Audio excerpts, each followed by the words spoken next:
扎根于烈火烧灼的龙心，茉莉竟是做我的骨骼，放任飓风从喉中挣脱，用传说重塑我，用疼痛重铸我。撕裂心海之方，万军雷霆的巨响，浩瀚星魂激荡，惊涛骇浪胸口，鲜血滚烫，淬炼出爪牙锋芒。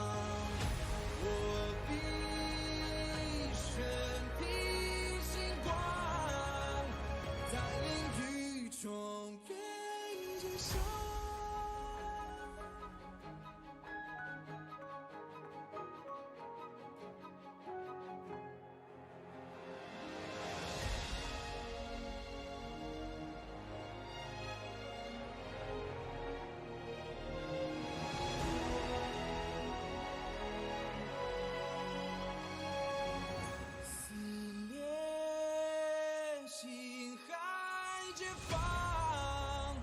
万军雷霆的巨响，浩瀚星魂激荡，惊涛骇浪胸口，鲜血滚烫，淬炼出爪牙锋芒。我必身披星光，带领宇宙远之上。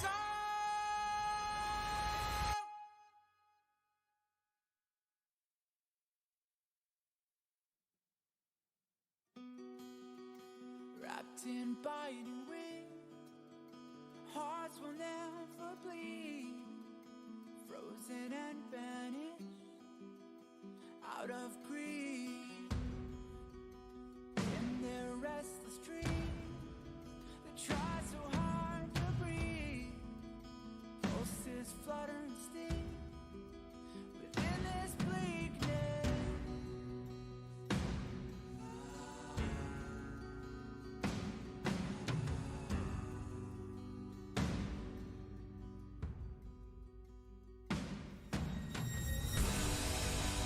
Pain will come with the blade, pain will wake up the despondent crowd in this dormant world somehow.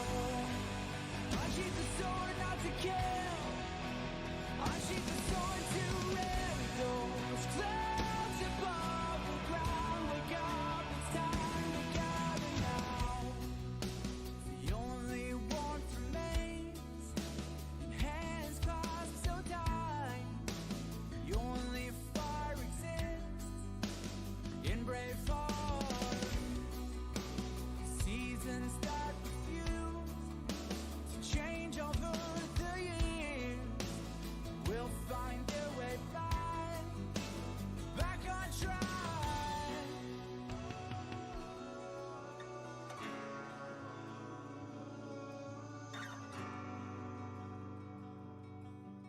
We made a choice, go fight against your fate.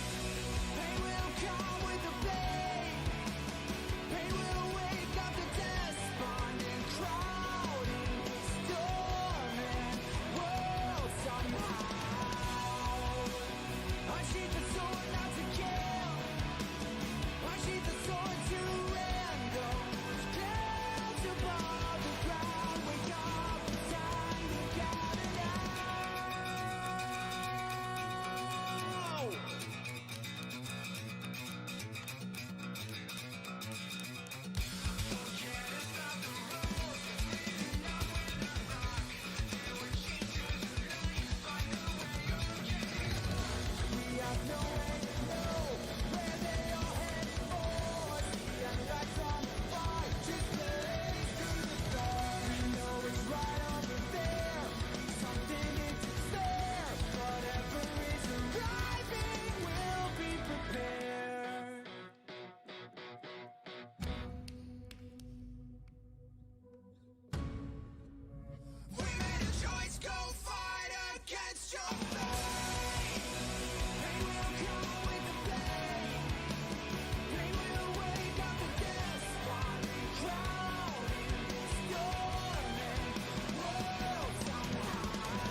The way to celebrate,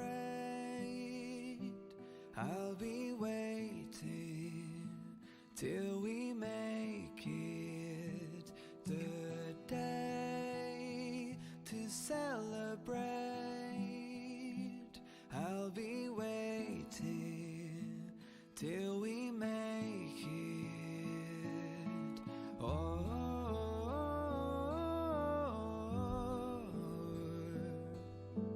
we will see. Come with me, take the journey.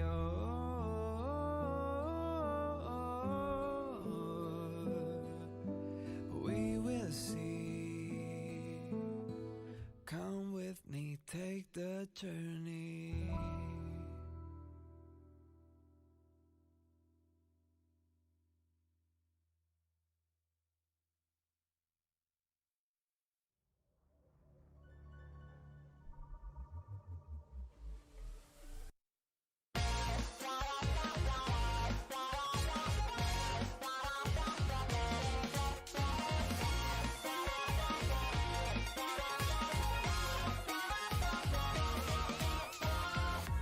Get rid of the press from the rusty time dossiers.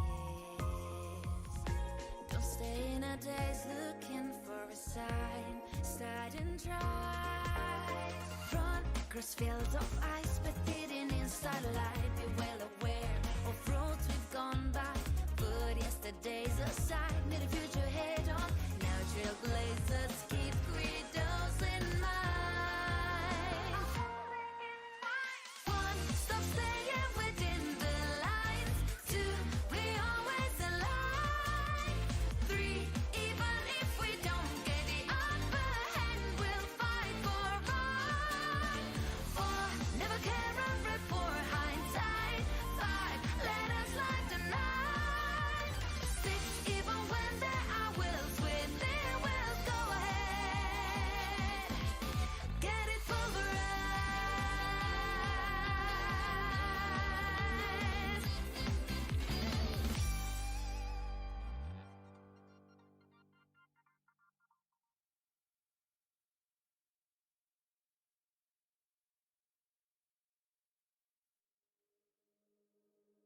过往潮汐，将我的伤痕刻蚀成龙鳞，突袭中酝酿着风云，血脉更续。在我皮肉下交织成命运，扎根于烈火烧灼的龙心，磨砺今世做我的骨骼，放任飓风从口中挣脱，用传说重塑我，用疼痛重铸我。撕裂心海之方，万军雷霆的巨响，浩瀚星魂激荡，惊涛骇浪胸口，鲜血滚烫，淬炼出爪牙锋芒。我必身披星光，在领域中原之上。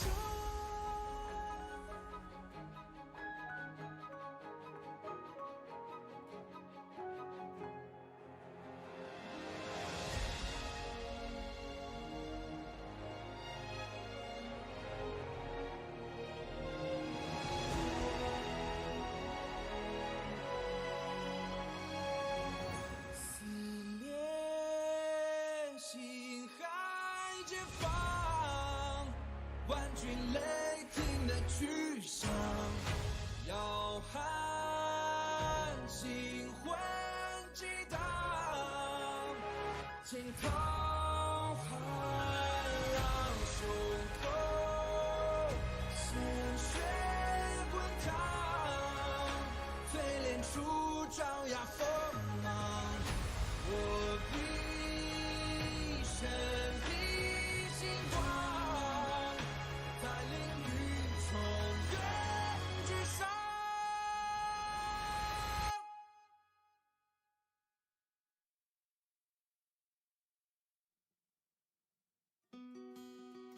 Wrapped in biting wind, hearts will never bleed, frozen and vanished out of greed. In their restless dreams, they try so hard to breathe, pulses flutter and sting within this bleakness.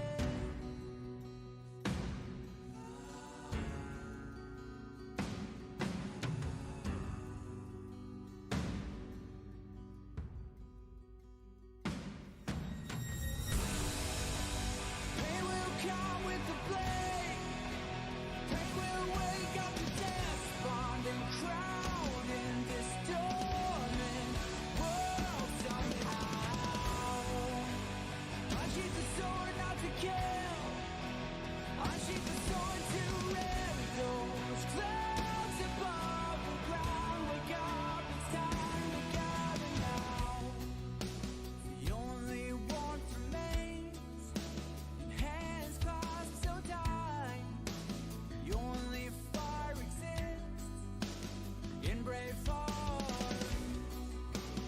Seasons that refuse to change over the years will find their way back on track.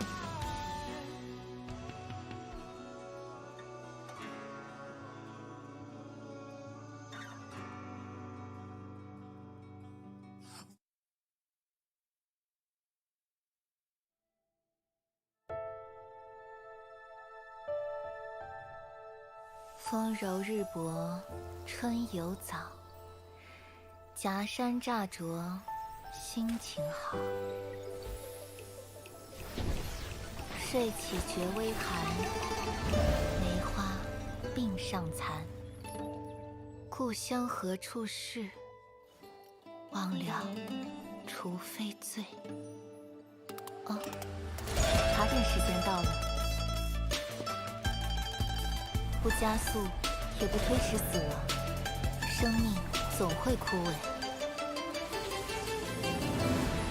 琴因周而复始，万物本质如一。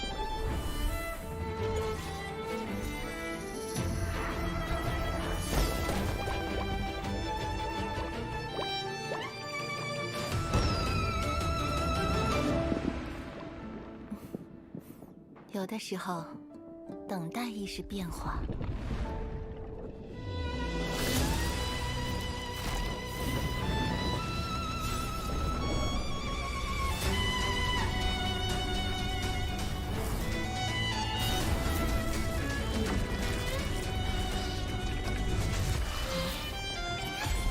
超出预想的成果。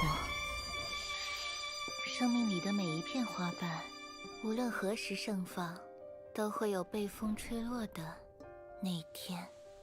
别害怕，至少你们仍有研究的价值。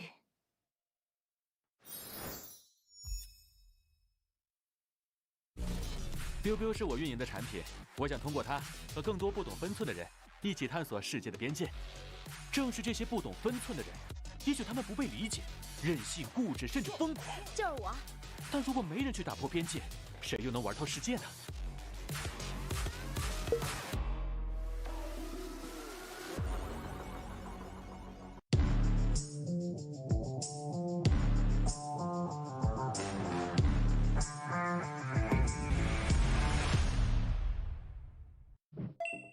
大大家好，我是星际争霸2世界冠军李培南。作为职业选手，每天大部分时间都是在电脑前度过。每次训练结束都会有不同程度的腰酸背痛，所以我们对电竞椅的要求都非常严格，能保护腰部并且坐感舒适，成为我们挑电竞椅的重要指标。我们一直在用的奥风电竞椅就完美做到这一点。升级的锥背小弹腰有足够的支撑力，并且上下前后都能调节，坐着很舒服，非常适合大家玩游戏的时候使用。不论用什么姿势，正坐、靠着、躺着。腰托都可以支撑我的腰部，非常舒服。再来坐感，这款还配置了空调坐垫，夏天凉爽，冬天温暖，真的是跟空调一样精准控温。训练久了总觉得闷热，坐垫有3档风度调节，游戏再也不闷屁股了。现在天气转凉了，坐垫同样配置了3档加热功能，让身体一直保持温暖，游戏手感一直火热。训练之余刷刷手机休息一下，玩玩手游。6D 机械手臂可以自调节高度，手臂不会感觉累，同时扶手面很大，即使有大动作也不会落空。相信我，跟我一起选择奥风机械大师电竞椅，你也可以逆袭成为冠军。打开微信，搜索公众号“星际老男孩 SC Boy”， 这里有每日的直播预告、重要的赛事报道、精彩的视频剪辑、有趣的主播八卦、定期的抽奖福利以及爆笑的节奏和评论。关注 SC Boy 官方公众号，365天每天更新，让你与20万猛男一起更便捷的享受我和黄哥给大家带来的快乐。不要告诉别人哟。Stop staying within the lines.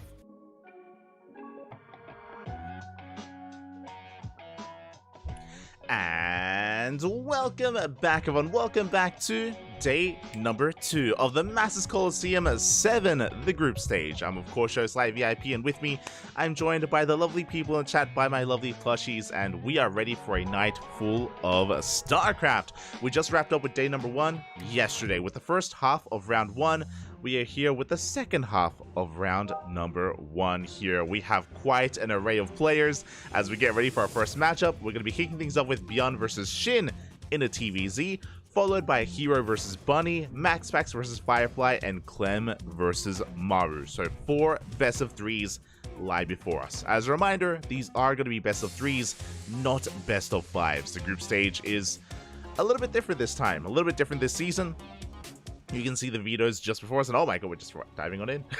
We're diving on in. In the bottom right hand corner, we have the Korean Terran, Byeon for Shopify. And in the top left hand corner, we have his opponent, we have the Red Zerg player, Shin for Mystery Gaming. And one moment as the observer does shout out all the sponsors. One moment here, because if you're in the chat, predictions will be open. Just give me a moment to set it up. Give me one quick moment. If you're in the chat, you can get your gamba going here. You can get ready to place your bets on who you believe is going to be taking this series and who you think will come out on top. Predictions in the chat are now open. Bam. Good luck. Good luck. Predictions in Twitch chat, by the way. In Twitch chat. For now, though, we're going to be sinking our teeth into this TVZ. We sink our teeth in, and shouldn't be too much of a surprise, but we do have a pretty aggressive opener here by Byeon. Again, he is quite fond of it. He did take a break for a couple of weeks, basically ever since the new patch launched. I think I want to say like maybe a month from that point. Byeon was experimenting with other builds and wasn't as in love with this, but he's gone back to the tried and true 2-Rax Reaper build here from Byeon. Now with this, he's going to have an abundance of Reapers to work with. His goal is to try and contain his opponent to 2 bases. Byeon has different variations of this opener, of this build, where he can throw down a 3rd Rax alongside this and go Mass Reaper, but as we can see, there are only 2 Raxes, so this is just enough to contain, this is just enough to delay, and we should be getting into an economic follow-up behind this for Byeon. This is not all in, this is aggressive, yes, but not all in. Meanwhile, behind this we have Shin going for his Hatch Gas Pull, standard opener out of Shin. Recently, Shin has been very much so in love with going for 15-15s. We've seen that Raynor has been very similar as well. We casted Raynor yesterday, casted plenty of Raynor over the past week or so. He's been very fond of 15-15 openers. Here, Shin has also been fond of it, but has opted not to go for it in game number 1. I wouldn't be surprised if he goes for a 15-15 in game 2, or even in the ace match if we go that far.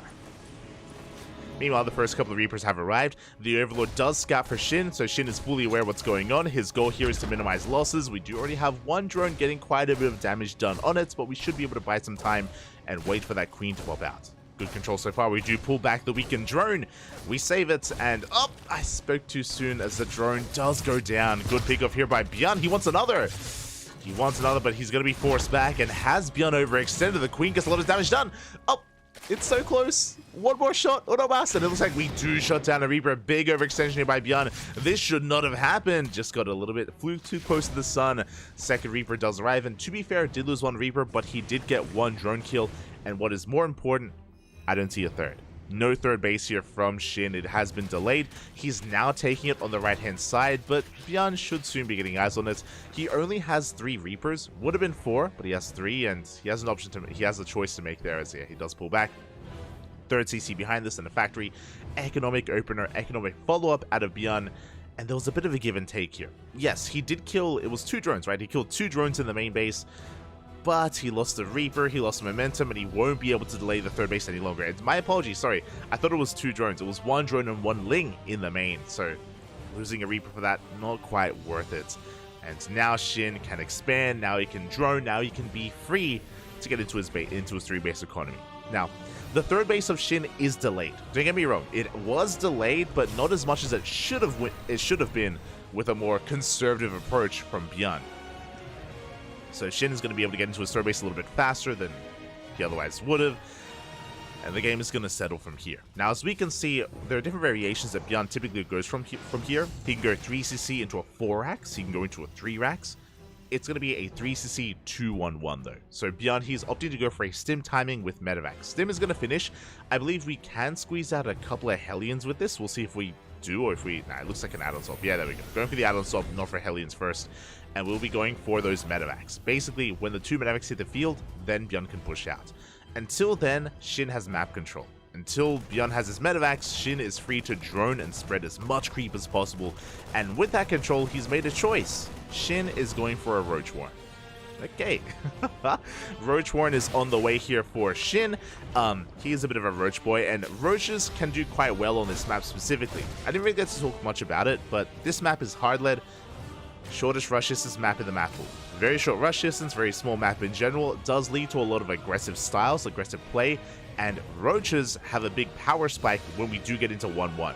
With 1-1 upgrades, then later with 2-2 upgrades, Zerg players have the option to cut workers at 3-base saturation, max out on Roaches, and go for one big all-in, and go for a later all-in behind that as well. Has been relatively popular here on hard lead, so we'll see if Shin does go for that, or if this is a stepping stone. That's the thing. Doesn't have to be a big committed Roach attack. It could just be Roaches to be safe, and then to get into Ling Bane in the mid game. Like Shin, he can go either or. We'll keep an eye on him.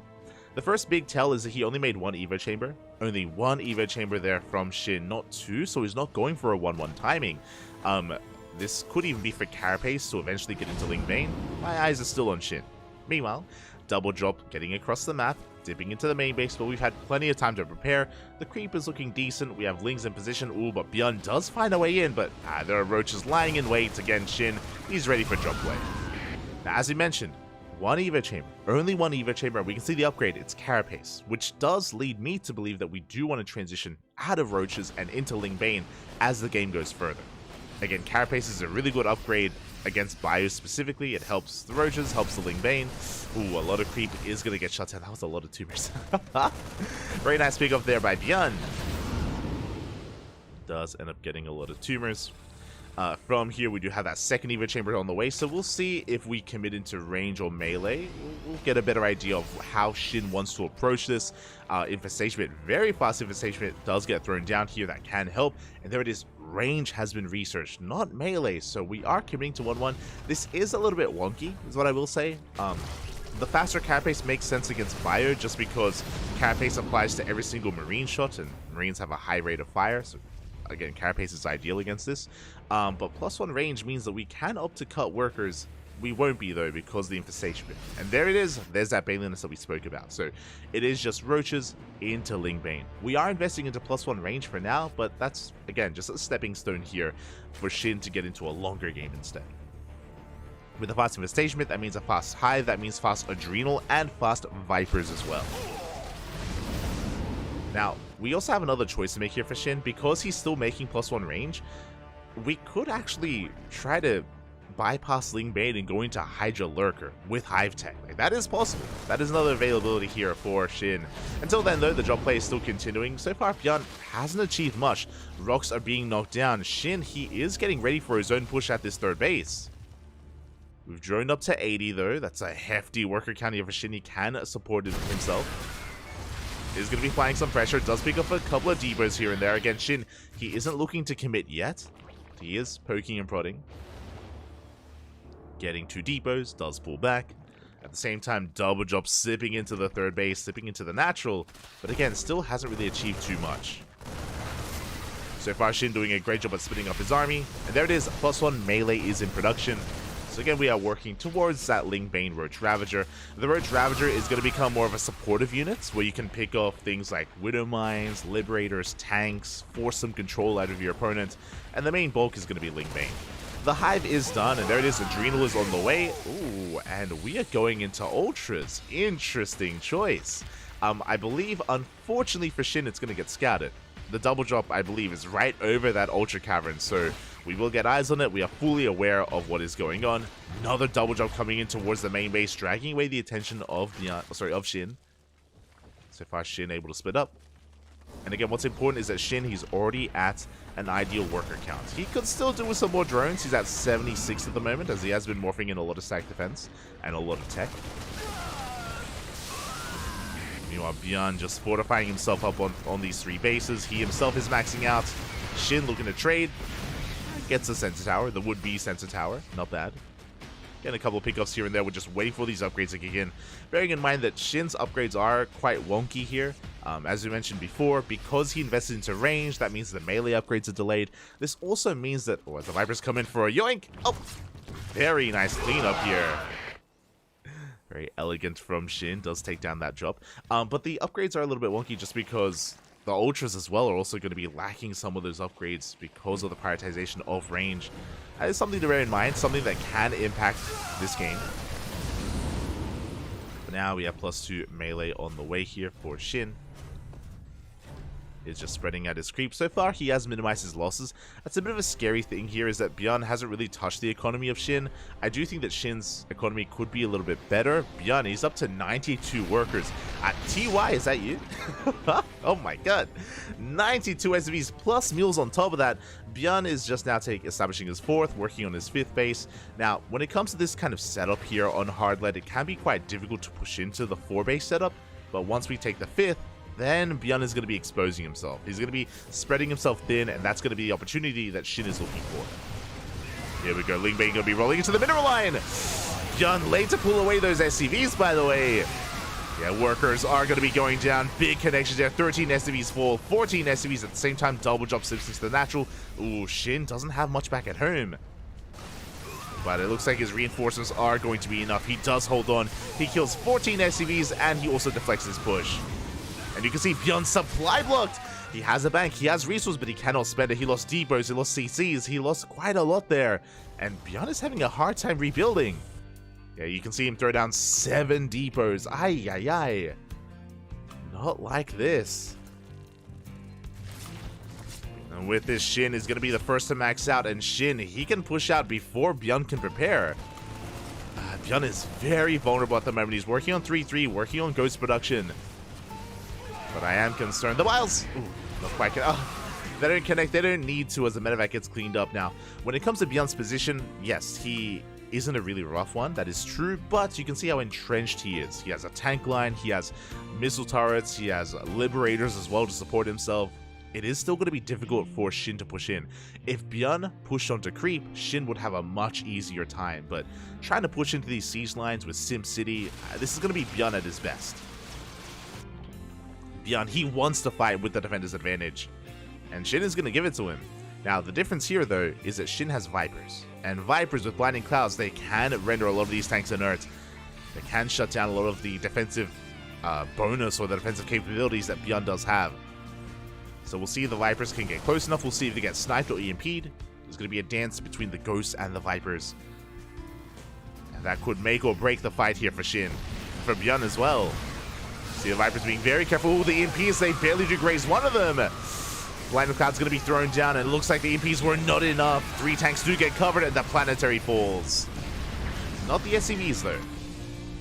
The base fell, the workers did survive this time, and we have plenty of CCs to replace the one we just lost. So not the worst fight for Byeon, but a decent trade for Shin. Again, Shin has a lot of freedom right now. He has a lot of map control, he can rebuild, remax. I do appreciate that Shin is techy. You can see here, he's got a Spire on the way, Hydroden is thrown down for Hydra production, potentially lurkers as well. Spire has been spotted. Like, Shin needs to tech up and make sure he has everything available to him and start working on those air upgrades in case we do need to get into Broodlords. Again, Byeon just taking a very defensive position back at home, just turtling on up, building up that tank count, that liberator count. The thing is, again, because of the supply block earlier, because of the first fight at the third base, Byeon can never push out. He's down in supply. If he ever did push out, he would lose everything. Like, he cannot be active with his main army. He could try and go for drop play, but as you can see, Byeon, he's refining his army. He's not making Marines anymore. He's making tanks, libs, ghosts, and marauders.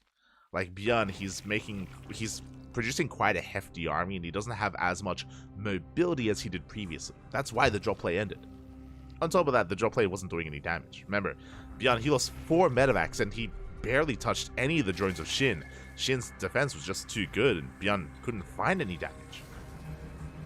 So drop play was just not something he could pull off. It is something that could bring him back in this situation, to get me wrong, but it just was unsuccessful earlier. And yeah, from that, Byeon, he's just fortifying himself, building up a death ball of an army. Bane drop, it gets denied, gets shut down.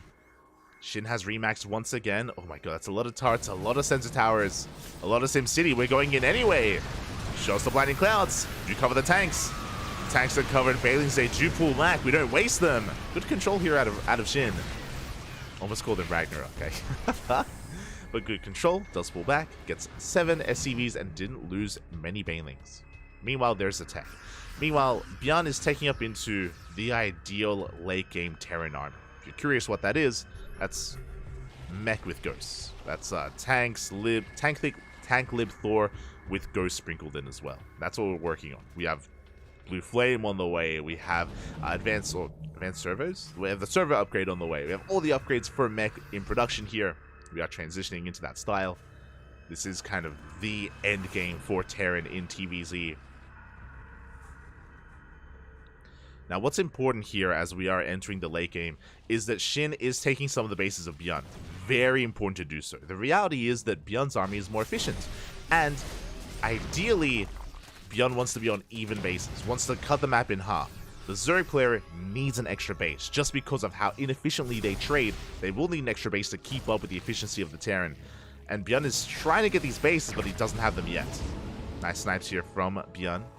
But again, Shin, he's trying to expand here towards bottom left and the right-hand side as well. He's looking for one of those bases. We'll see if he can mine from either of them. This is something that Cyril is really good at. If you've watched much of Cyril's late game ZVT, especially against Oliveira, which we did cast now a couple of months ago, like, he showed a clinic of late game TVZ in the previous map pool. Doing such a great job at maintaining map control, prioritizing mining from Oliveira's bases as well, from his opponent's bases. Very important here in ZVT. We'll see if Shin can pull it off.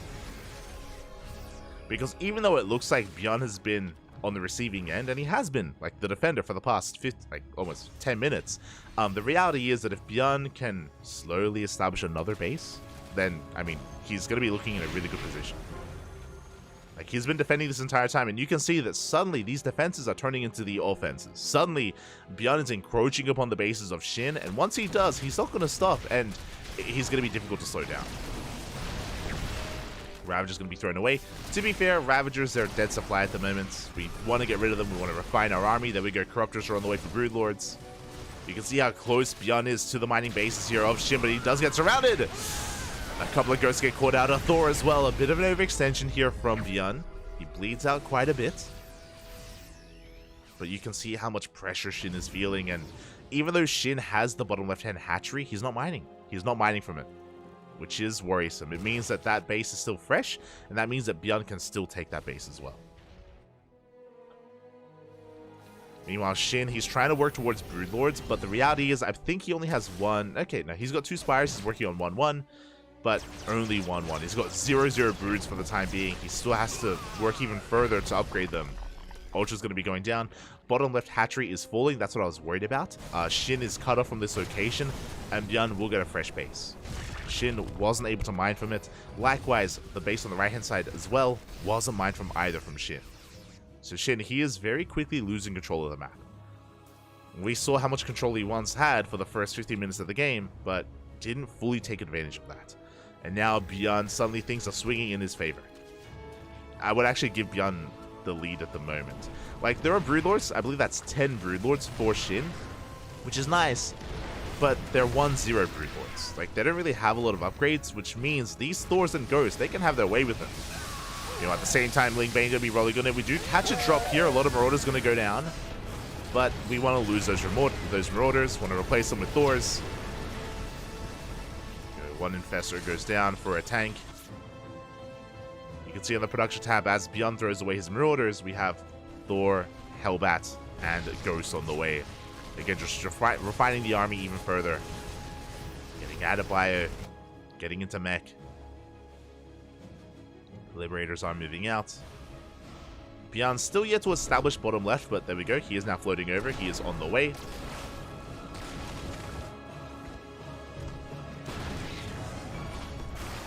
Go drone's going to be going down. 5 worker kills on the top right. Nice moves here. Nice pickoffs by Byun.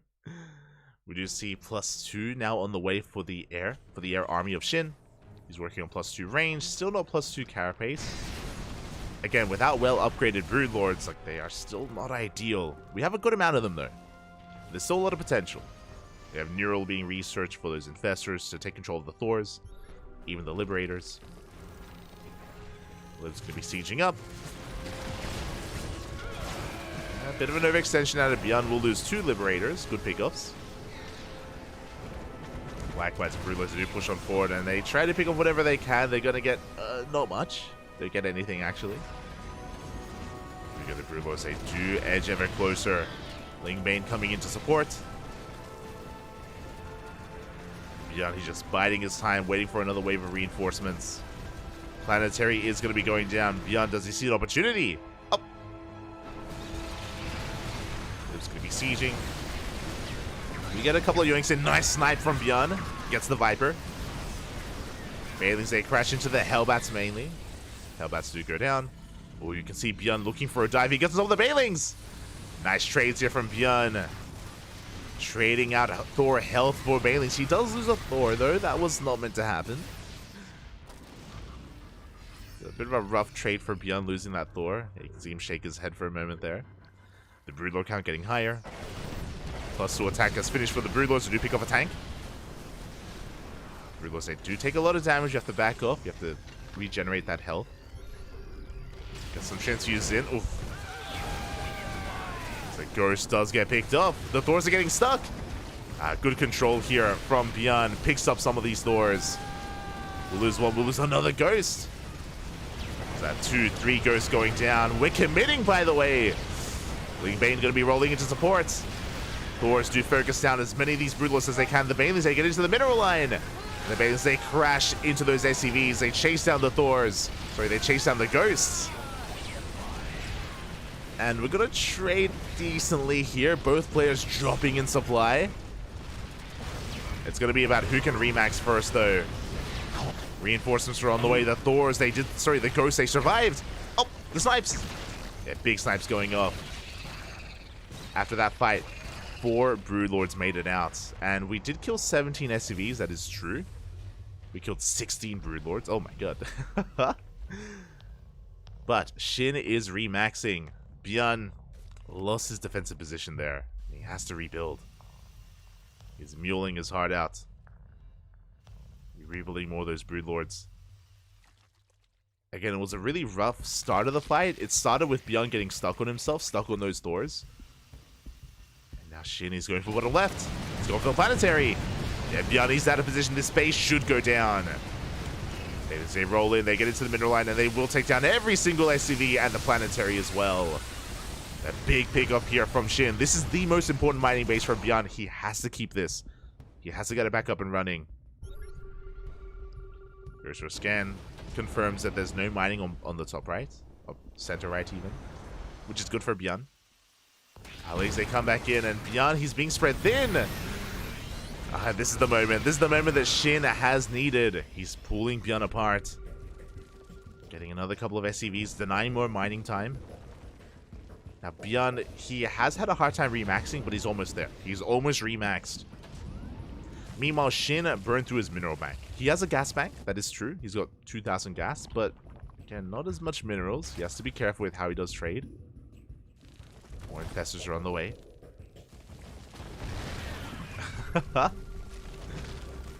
We are encroaching upon this center base. Shin with his creep. Yeah, we do take control of the center base. Bjorn being forced back. He did deny to center right. Did deny that hatchery. Good snipes. Take down 1, 2 Broodlords. 2 Broodlords do go down. And Bjorn is going to be very careful with his fight. Oh, doesn't EMP. Ooh, loses 2 ghosts. Big pickups. Every ghost counts. Nice yoink as well here on a lib. Good efficiency out of Shin. Black King dips forward. You can see Shin rotating around trying to punish bottom left. Does slip in with a couple of lings. And gets quite a number of SCVs actually, and mules. 5 SCVs go down. Does Burrow, will be forcing a scan. And Shin, he is maxed out. He's ready to go for another fight. He still hasn't started 3-3, which is concerning. That Shin hasn't started 3-3 upgrades for his Broodlords, but regardless, he is maxed. Bjorn's still not quite there yet. Now, Bjorn is super maxed. Bear that in mind. He only has 23 SCVs, so he does have a terrifying army. Again, if he's able to win one fight, he can snowball out of control. That's what he's looking for there. Looking for one big fight. Tank goes down. Good snipes. Likewise, good transfuse out of Shin, keeping that Broodlord alive. The center base still not taken. Another tank falls.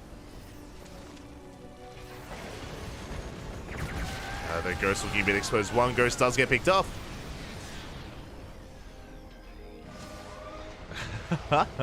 As we have a nuke coming into zone back Shin. Shin once again trying to retake center right. Can he get the ghost? Oh, barely will. That was a bit of a costly move out of Shin, but did get the ghost in the end. Shin, he's built up his bank once again. Again, Shin, he has been getting some nice pickoffs here. He's finally mining from that center right base, but the ghosts have arrived and they're going to shut this down. Shin, does he respond or does he push in? The ghosts are out of position. Which means we could threaten a dive. As we pick off, what is that? Vikings go down, Liberators as well. Yeah, Shin, he's gaining too much ground at this point, and without those ghosts, we can't really threaten the Broodlords. Yeah, Bjorn, he's bleeding out too much. Another factory going to be falling. We're trying to come in with the ghosts. We get some snipes off on the Hydras.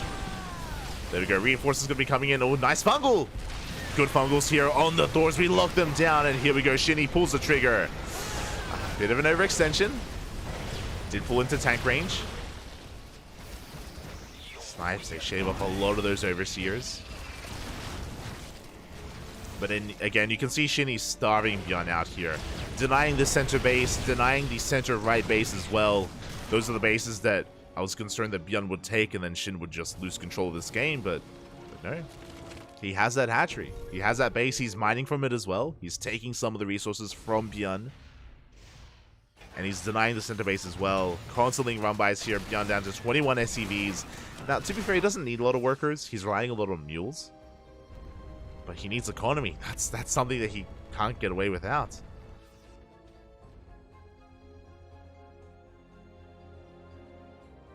Yeah, Shin patiently pushing forward.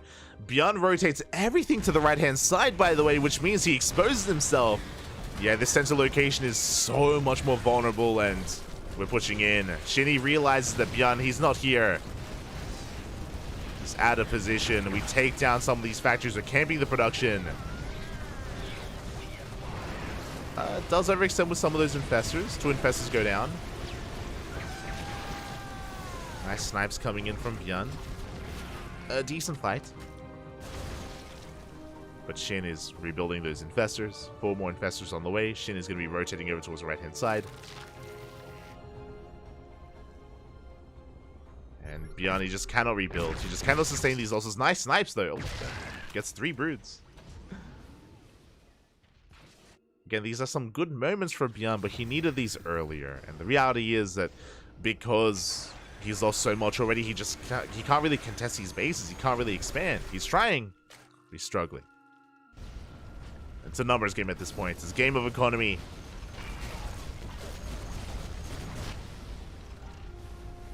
And Shin, he is rolling in minerals, rolling in gas.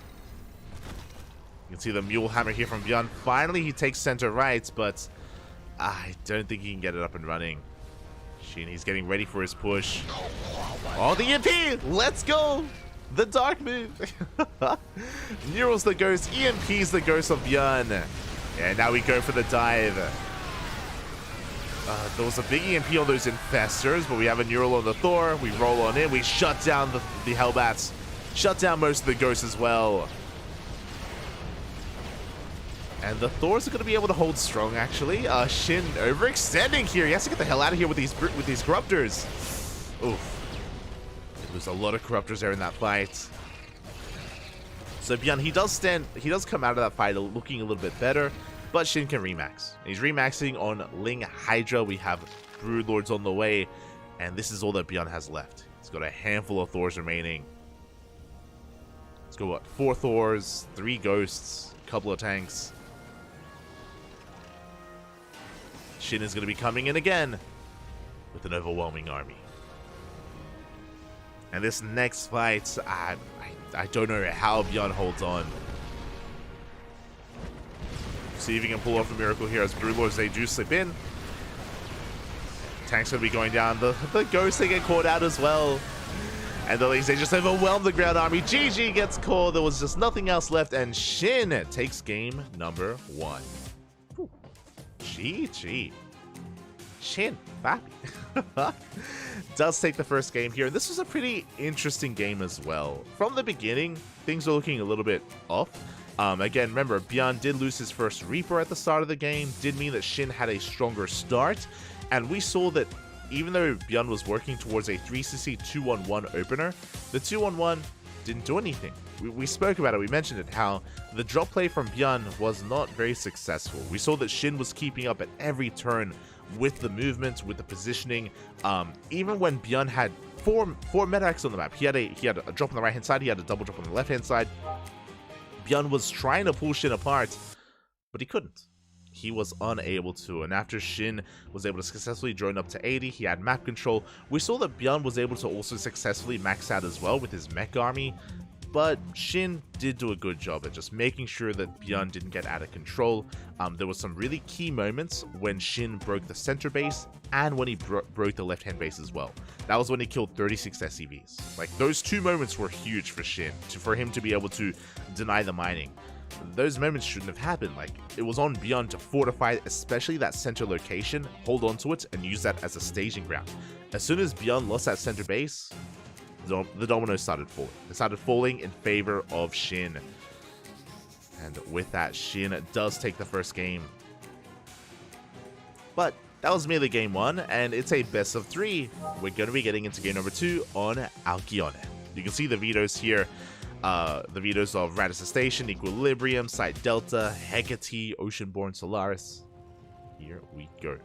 In the bottom left-hand corner, we have Bjorn for Shopify. Looking to fight back, looking to have this series. Meanwhile, in the top right-hand corner, we have the player leading the series for Mystery Gaming, Shin.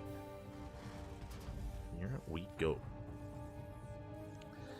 Shin showing off his late game prowess against Bjorn. Now, we have seen Shin defeat Bjorn in the past. This is true.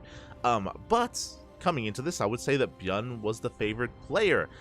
He's typically more of an aggressive player, but we didn't really get to see much of that on hard lead. And we'll see what he goes for here on Alcyone. Again, Alcyon is a very large map, very prone to long late game scenarios. And yeah, we're going for a CC first. Bjorn, because of how large this map is, because of how macro-oriented it is, he's going to be taking a risk and going for a CC first before Rax. A very greedy opener here by Bjorn. Meanwhile, Shin is opening up Gasless. So both players going for their own greed. Now, I say Gasless, this was not a hatch pull, this was a pull hatch. A faster spawning pull by Shin, which means faster queens. It does also mean faster lings, but the lings shouldn't really find too much damage here. Even with the later racks, we should be okay. It should be. We'll see. 6 lings are on the way. Now, if I recall correctly, math-wise, I believe the CC for Bjorn should finish by the time these lings arrive, so the lings will not delay this, just because of how fast the CC is. If it was a Rax expand, then we could delay, but based on this opener, Bjorn, he should be okay with his CC. The question becomes the SimCity on top of the ramp. The SimCity on top of the ramp is a little bit awkward. You saw that Bjorn threw his depot down a little bit further back on the left-hand side, which means it's wide open. So these lings, they won't be able to deny the natural, but they could slip into the main. There we go. The Overlord did confirm the CC first, so Shin should be aware that he cannot really delay that expansion. Ling's going to be dipping on in. Bjorn did not SCV scout. He's going for the Reaper. The Reaper isn't done, which means we could delay the factory, and this is what I was worried about. Again, the main base is wide open. We go into oh, can we force a cancel? That'll be huge. We get a big surround here on the factory. Focus it down. We do force a cancel. Massive pickoff here for Shin. Gets the factory, and he will get 1 SCV, but only a single worker. That was still a good moment, a good trade for Shin. Behind this, he is still gasless, by the way. No gases, faster third base. So, typically, as we're going straight for a third CC, third CC, technically third CC before factory, very greedy. Giga greed here out of Bjorn, and he needs to, because of what just happened, because of the delayed factory, we need to cut corners. So, and he's going into a second Rax behind this. So a very economic build here by Bjorn. Meanwhile, likewise, Shin is cutting corners. Because his gases are so late, once again, this should be a Roach opener. I say once again, last game, it was more of a standard opener into Roaches. This one is more greedy, again, into Roaches for Shin. The reason why I say this, because the gases are so late, usually it's just not worth investing into link speed. And may as well just go straight into Roach production. As Shin has only taken 1 gas though. Interesting. Usually when your gases are this late, the Zerg player would take 2 gases at a time to catch up. But we only got 1. So, again, a little bit greedy there out of Shin. Meanwhile, we have our 100 gas. We do invest into link speed. We're not going Roaches. I like this from Shin. I like that he's playing with this build, and he's going for a couple of different twists and turns as he continues to mine gas. But again, because he opted not to go for 2 gases at once, or 2 gas garages at once, that means that he's mining more minerals. Shit, he's joining up quite nicely. Is investing into a couple of safety lings. Unfortunately, Shin doesn't know the opener of Bjorn, so he doesn't know that these links aren't necessary. If it was a factory follow-up, you do need these links to defend against Hellion dives, but there was no factory, there's no Hellions, so there's no threat of Hellion dives. You can see behind this, it was 3cc into a 3 Rax 1-1, into a 3-1-1 setup. We're working towards Metamax, working towards 1-1 upgrades. Bjorn is just racing into a third base economy, basically. And likewise, so did Shin. So it's a game agreed in a way here from both players. A very passive early game outside of the initial lings of Shin. Like, to be fair, like Shin was able to achieve some damage early on before being giga greedy. We have our Baneling Nest on the way, Lair as well, so we're going to be taking up into Baneling speed.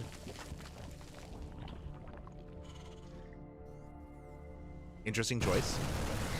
Was a Ling run by, does dive on top of these Marines, but oh, we do lose a lot of them. Ling's got a full scout, they get eyes on the 5 rack setup on 3 bases. So again, pretty standard setup here by Bjorn. 3 bases can support your 5 racks production. Lings, they do dip back in and they can maybe get 1 SCV. Oh, not quite. Not a single worker goes down. Shin has eyes on the 3rd base. And again, he's looking for a worker, but won't be able to find one. I do worry that Shin invested too much. Like, we've got 20 more Lings on the way. Like, we could have been greedier, 100%. Likewise, 1-1 upgrades for Shin were delayed just because he wanted to be safe. So there are a couple of moments here, a couple of things that Shin has been doing that is giving Byeon more of an opportunity to bounce back here. Here we go. Here comes the first double drop. Byeon moving out with his 2 Metamax. Shin, can he keep up with this? Can he deny any damage like he did in game 1? Again, his defense was so good in game number 1, but we'll see how this differs. Here in game 2, we're going to Lingbane Hydra, not Lingbane into Ultra. Or Lingbane Retravager into Ultra. We'll get a nice surround here. Oh my god, Marines are going to get picked up. That was quite a bit of an overextension from Byeon. Late to pick up. A lot of Marines did go down. So a good trade for Shin. Meanwhile, he's investing into Burrow. Getting into the rest of his upgrades. We see Byeon pushing right through the center, and Shin does run into the army. Where the mines are soon to Burrow. Bailey's will be crashing on in. Good splits out of Shin. He even catches some reinforcements as well. Again, Shin trading quite well against these Marines, despite only using Lings mainly. Lings are in production. Byeon pushing right through the center. Shin, does he have enough? And he has to minimize the damage from these Widow Mines. Mine shots soon to reset. Again, really nice unburring out of Byeon, making sure he doesn't waste any Widow Mines. Preserving them to support his army. Really delicate control here from Byeon. Does rotate over towards the right-hand side. He's looking for a way in.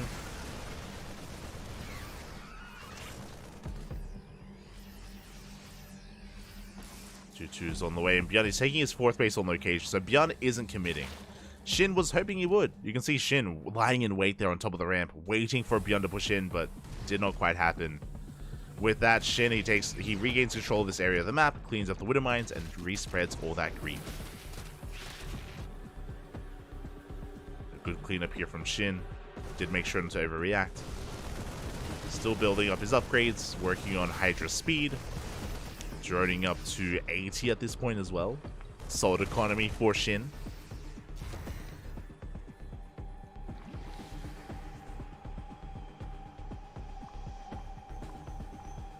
Does have a solid economy behind this. Byeon looking to reinforce. Shin's infestation mid is a little bit delayed, so it's going to be a bit of a later hive this time. We'll see if Byeon can pull him apart, as he is going for a bit of a split push. He's got a triple drop on the left-hand side. He's got the main army through the center. The Lings, they do get eyes on the would-be 4th. It's about to turn into a planetary. Shin won't be able to touch it, but he's taking into Lunkers. Let's go. Lingbane Hydra Lurker on the horizon. Hive should be starting up soon. A lot of creep is receding here in the center of the map. Shin has to try to stop this. He has to deal with this army at one point. Oh, does get the mines. Did barely get them. He bled out a lot of Lings in the process. Not ideal. Good splits out of Byeon.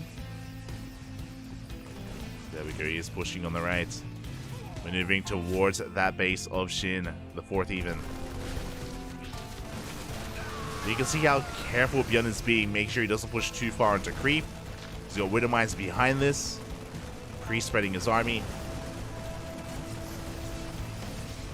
Shin is just waiting for another wave of Bailings. Oh, does bleed out 2 of those Queens. Queens are getting picked off, and Shin, he's just waiting for the moment. Here we go. He does pull the trigger. He goes for the dive. Mine shots go off. We do miss the main bulk of the Lingbane. Up. Ooh, but a big connection towards the end. Big mine shot here, and Shin has to be careful not to overextend. He did lose a lot of Lingbane there. A lot more than he would have liked. There was that one big mine shot. And Byeon has a bit of momentum. Got some momentum inside, but there we go. Lunkers are on the way. The scan does reveal that. But Lunkers, they will give Shin some breathing room. They will force back Byeon.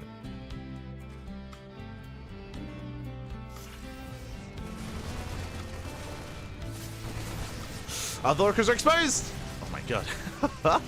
Jesus.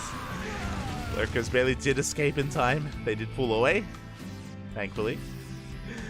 Bjorn going for a double jump on the left-hand side. Behind this is working on 3-3. He's getting a 5th. The 5th is going to be the gold for Bjorn. And he is just choking Shin out. He's just been so oppressive here. And I thought it was a double jump. It's going to be a triple jump on the left-hand side. Shin, he goes for the surround. But there are no Vipers. No Vipers. It means that these Medivacs will escape. Again, we have the Hive, but Hydra Lurker Viper is still not quite done. Still not quite set up. Bjorn pushing in. Does get one of those Lurkers. Shin trying to force this back. I mean, he does force back the army, which means he can start starting creep. He can take more bases. He can have a better position. Nidus on the way. As I mentioned, though, the big tech unit that we're missing here for the Zerg army is the Viper. Whether it's abductions, whether it's blinding clouds. It does do so much for the army, and we don't have it. The Nidus Worm has potential, but it's very... I don't want to say all in, but it's very committed. Just because you go for the Hail Mary plays, you go for a Nidus into the main. We'll see if we can pull it off. Drops are cleaned up. Planetary has been spotted. We can't touch it. No with early Lings. Anyway, here comes the Ling Bane, but Bjorn, he's ready. Does scan, does snipe some of those Lurkers. They don't quite go down. Lings were cleaned up. Lings did go down. There it is, Nidus into the natural, but it looks like it has been spotted. Yep, Bjorn, he does have eyes on it. The mines! The mines! Looks like they're going to be cleaned up, and ooh, one big mine shot goes off on the Lings, not on the Banelings. Nidus gets shut down, but it did force Bjorn back. And Shin are going to be remaxing, rebuilding. With these Banelings, he should be able to deny this planetary. It should finally go down. So Banelings, they just roll on past, zoning back the army. Good pick off here by Shin. Was a good pick off. Shin up to 92 workers. Shin, he has taken top left. Shin is lacking a lot of creep just because of how aggressive Bjorn has been. So we are looking for that creep spread.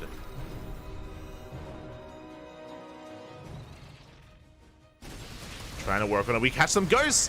Big pick offs. 3 ghosts go down. Very good pick off there by Shin. Bjorn slipping up a little bit. Behind this, we can see a fusion core on the way. 2 more starports. It's going to be triple, or even we can make up to 6 liberators at a time. It's going to be crazy. But working towards libs against Hydra Lurker is ideal. This is also where Vipers are going to be that much more necessary, because Vipers can abduct those liberators and deal with them. I am shocked that we just never got into that. This one does finish. Only a single Lurker comes out.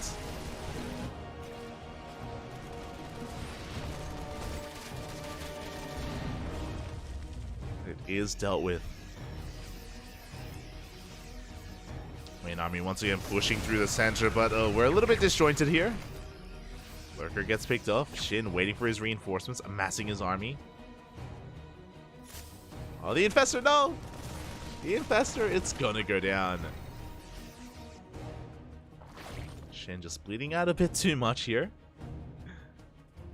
He's gonna back off, gonna remax. Yeah, Bjorn is fortifying himself, and this is what this map is known for. Alkiona has a lot of bases, unlike Hardlead. The bases aren't congested, they're very spread out, so this does typically lead to longer games. 20 plus minute games is what we expect, and what we are looking towards. Bjorn taking another base, taking a 6th.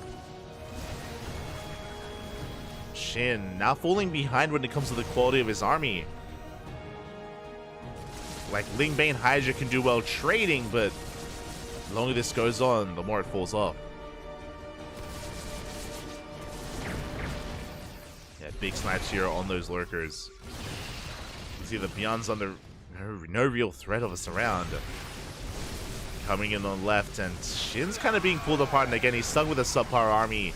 There are 2 Lurkers in position, they're going to be shut down. Here comes a mine shot. Ooh. Line there on those lings. Again, it did feel like Shin was really hoping that he could pull apart Bjorn, and it was hoping that one of these Nidus Worms would finish and he would be able to get damage done, but it just hasn't really happened. Shin, he does get the planetary at least. Let's take down the planetary. This Nidus in the main base is going to finish, but we have a double drop of Marauders. Marauders and Ghosts. One Lurker makes it out. That is it. Shin, once again, trying to pull Bjorn apart. Gets on top of some of these bases. CC's going to be going down. Be very careful not to overextend. Another Nidus on the way, but Bjorn, he is keeping up. Very impressive. Despite the constant aggression with the main army, Bjorn, he always has eyes out for those Nidus Worms. Meanwhile, Greater Spires on the way. We are still lacking any upgrades for the air. That Lib count is getting higher and higher. So, even though both armies are maxed out, I still want to give the edge to Bjorn. I do think that he has a more efficient army. And there's still a lot of pressure on Shin. A lot of pressure on Shin to trade and to take down bases, and even though he has denied some of these planetaries, he needs to shut down an economy. He needs to shut down a mineral line, is what I mean. He needs to get on top of some of these workers. He has just been unable to. Rock's gonna be knocked down. Yeah, bottom right is looking pretty well fortified with all these Libs and Ghosts, or Libs and Marines. Pushing towards the left. Mine shot up. Big connection there on the links once again. Sensor tower going to be shut down.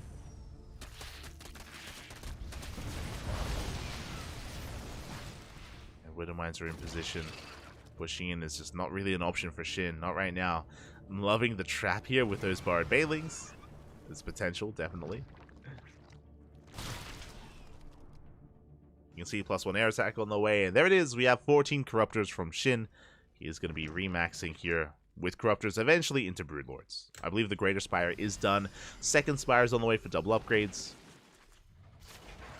Ooh, we are trying to push in, but the freedom has arrived. Too much freedom.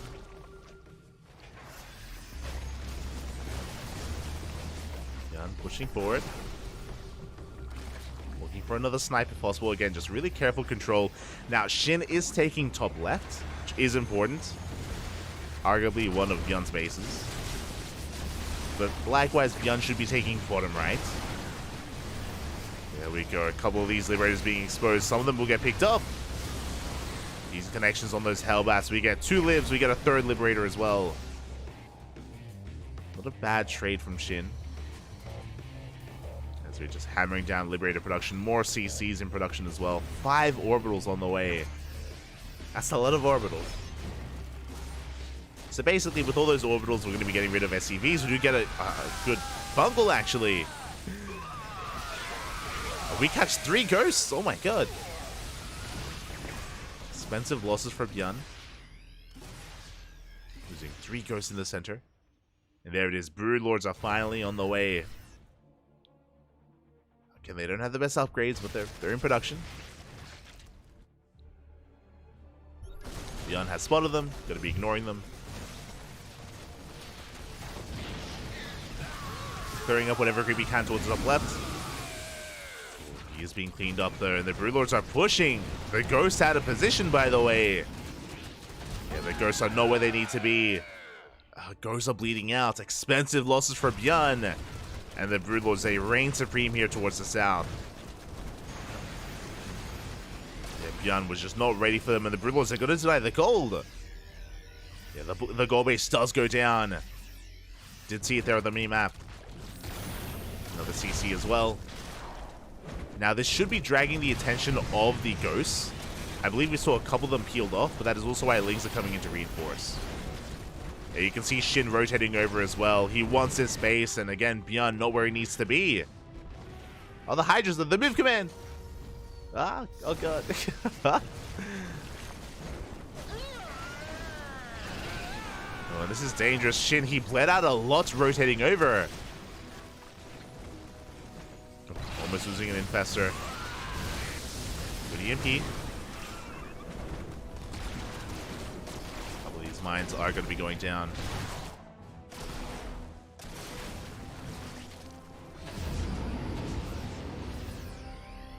There it is, beyond loading up, going for a massive Doom Drop. But the move that just happened here, remember, Shin, he just denied top left, he just killed the goal base, and he also got some gas geysers towards the south, killed some SCVs.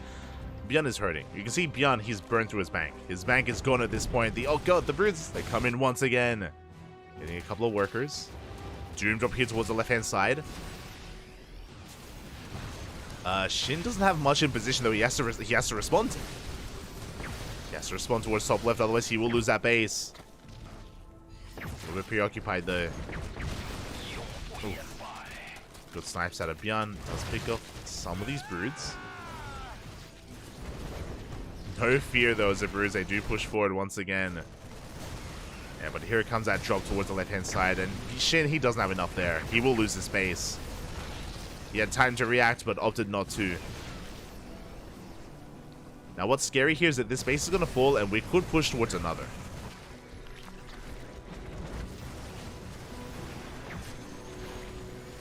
Yeah, there we go. Bjorn, he's looking for another hatchery.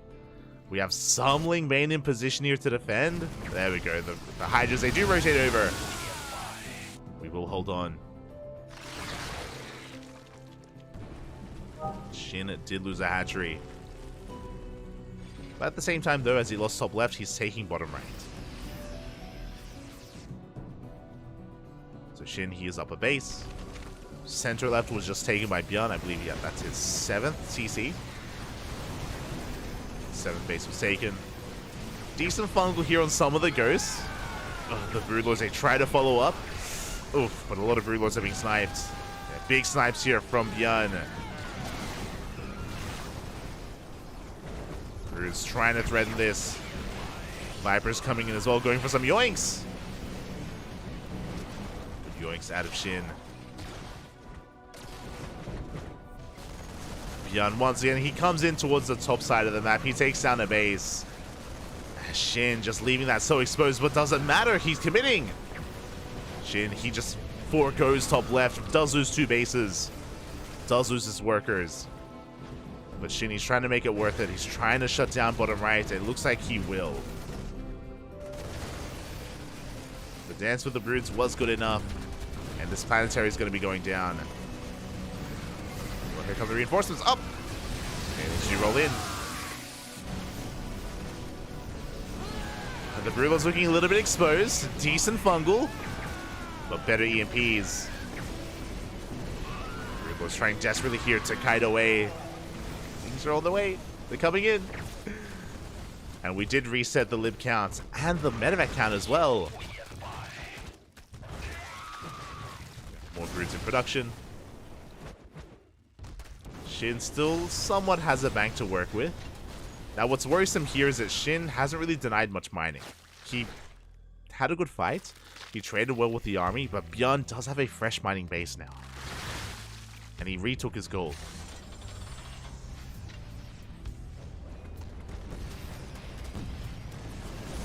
Did retake his gold. Bjorn, he's got a bank to work with now as well. Nice snipes here on the broods. Oh, the fungal does go off, and now we're committing. We're going for the dive. Ling Bane, it does roll in. And this may just be too much. Bjorn, he loses control of the gold base. That means they crash into the ghosts as well. The Thor is doing what they can to hold on. It looks like once again the drop is getting out of hand here towards the top half of the map. But it doesn't matter. Shin, he has won the main fight. We'll be bleeding out another mineral line. That is true, but he's breaking through nonetheless. He is breaking through. He has to just keep... At this point, he has to commit. He's going to be bleeding out a lot back at home. But there's no turning back. Not anymore. Kind of like a pseudo base trade. I mean, like, this double drop has achieved a lot. He's killed 3 hatcheries with this. Like, it's insane what these drops have done. This drop has done. Okay, reinforcements do come back home. Oh, nice neural here on the ghost. Did try to EMP. Try to EMP Bjorn. Planetary goes down. And you can see Shin gaining more and more ground here. And Bjorn, he just cannot keep up. Not anymore. He's lost control of this game. Lost control of the army. And Shin, he's looking to pull off a 2-0. Again, we've seen Shin beat Bjorn before, and I was expecting this to go to the ace match, but a 2-0 is crazy. Oh my god, Bailings, they chase down the ghosts once again. Good kiting out of Bjorn. He does avoid them for the most parts, but there's just far too much on the ground. There's one Thor left holding the line. But I've been really impressed here by the control of these Broodlords from Shin, both in game 1 and in game 2. Been very careful with them.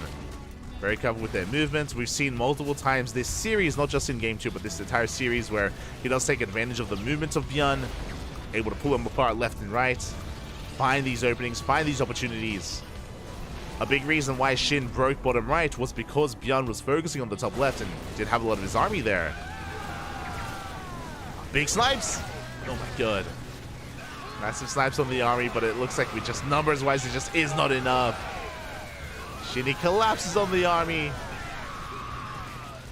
Shuts down almost every single ghost. Bjorn shaking his head on cams. And we have broken into the main base. We're camping the production at this point, and this is going to be game. This is going to be the win condition for Shin. Again, Shin, he lost a lot back at home. You can see how close the supplies are. You can see that Shin does not have a bank just because he did forego defense, but GG gets called. He was very committed there, and Shin does take the series 2-0. Whew. GG. A big sigh of relief there from Shin. Oh my god. Again, he was pretty all in with that attack. Like, Shin chose not to defend, and he was losing everything else back at home. That's why the supplies were so close. And Shin did it. Shin pulled it off. 2-0. GG. GG. Well played. Oh, a very impressive result here from Shin. Only one person, 1% of the votes on Shin. You're animals. GG. EG, well played. Shin will take it. Congratulations to the one person that did bet on Shin. And Shin will take his first series here. Now, if you're a fan of Bjorn, don't worry. This is the group stage, and Bjorn has more opportunities to bounce back. But a strong start here for Shin, as he does have a strong lead here in his group.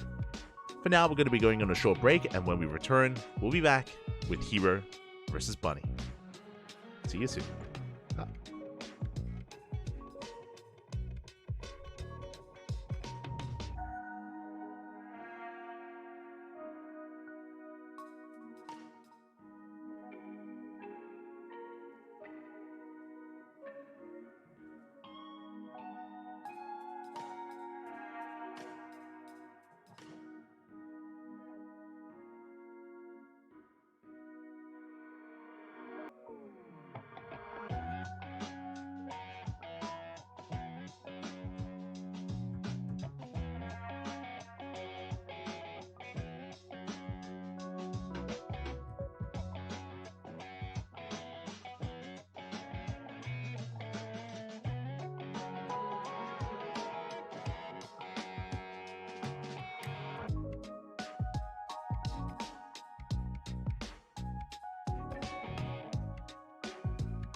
And welcome back, everyone. Welcome back. Hope you enjoyed that break because we have returned with our second best of 3 of the night. We have returned with something different, a PvT. Again, the last series was quite intense and did lead to a lot of late game, but we'll see if that continues here. As spawning in the top left-hand corner of Oceanborn, we have a hero for CranKy Gaming. And in the bottom right, we have as opponent, we have for Mystery Gaming, it is Bunny. And if you're in the chat, one moment here. If you're in the chat, predictions are open, so place your bets on who you think will take this series, who you think comes out on top here in this TVP. These ex-teammates are facing off once again. Again, a big shout out to, again, Hero and Bunny. They both used to be on CJ Entus back in the day. I was a big fan of CJ Entus back in the Pro League days, and I would always cheer for them. The two of them, you know, Bunny, Hero, Ragnarok at the time was also on CJ Entus. Biel, of course, was like the right hand of Hero, it felt. Like it was Hero and Biel who would usually carry the team. They'd have like their support in Bunny and Ragnarok. Well, good times. Good times back in the day. And yeah, they're still good friends now as well. We have seen them, you know, post images on like Instagram and Twitter where they hang out. Not just them, but like alongside other old friends and members of the community as well, other pro gamers.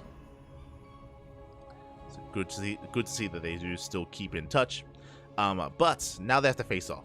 Now the friendships have to be fallen by the wayside, and we have to face off in this TVP. Hero, of course, is the best Protoss in Korea. Has been vying for that spot here. Classic has been, you know, having his own standout performances as well, to be fair, but Hero is considered by many to be the best, and we'll see if he can really go for a deep run in this tournament. I think a lot of people have a lot of high expectations for Hero. I think they always do. We'll see if he can meet them, though. And likewise, we'll see if Bunny can fight back. Bunny, he's had some really good performances in GSL this past year, these past couple of years. Like, GSL seems to be like Bunny's tournament, having these deep runs in these more kind of prepared instances and prepared tournaments. Can he fight back here in Masters Coliseum? Reaper going to be dancing with the Zealot. Nice control out of Hero, staying within the tall grass, avoiding those shots. Very nice micro out of Hero. Behind this, Hero opting for his tech of choice. It is going to be a Twilight Council opener out of Hero, not a Stargate. So Blinkstalker is going to be on the way. The Adept does arrive. Reaper gets forced back.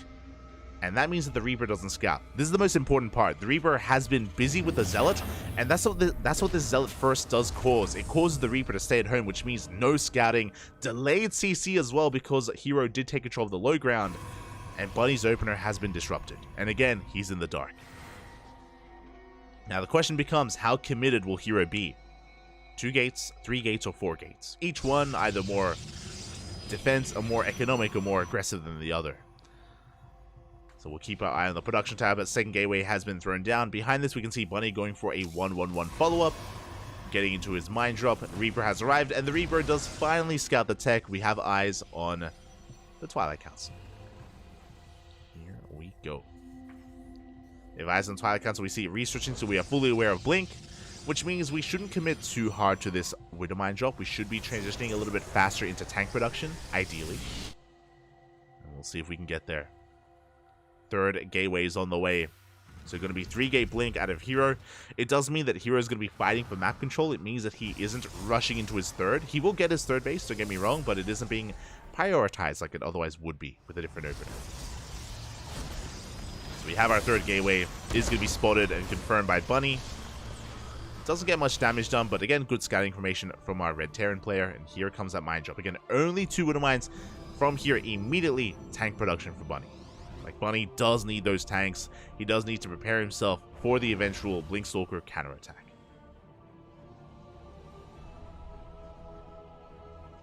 Hero will be soon moving out. Till then, though, we see Bunny just testing the waters, looking for a way in. Third base has been thrown down.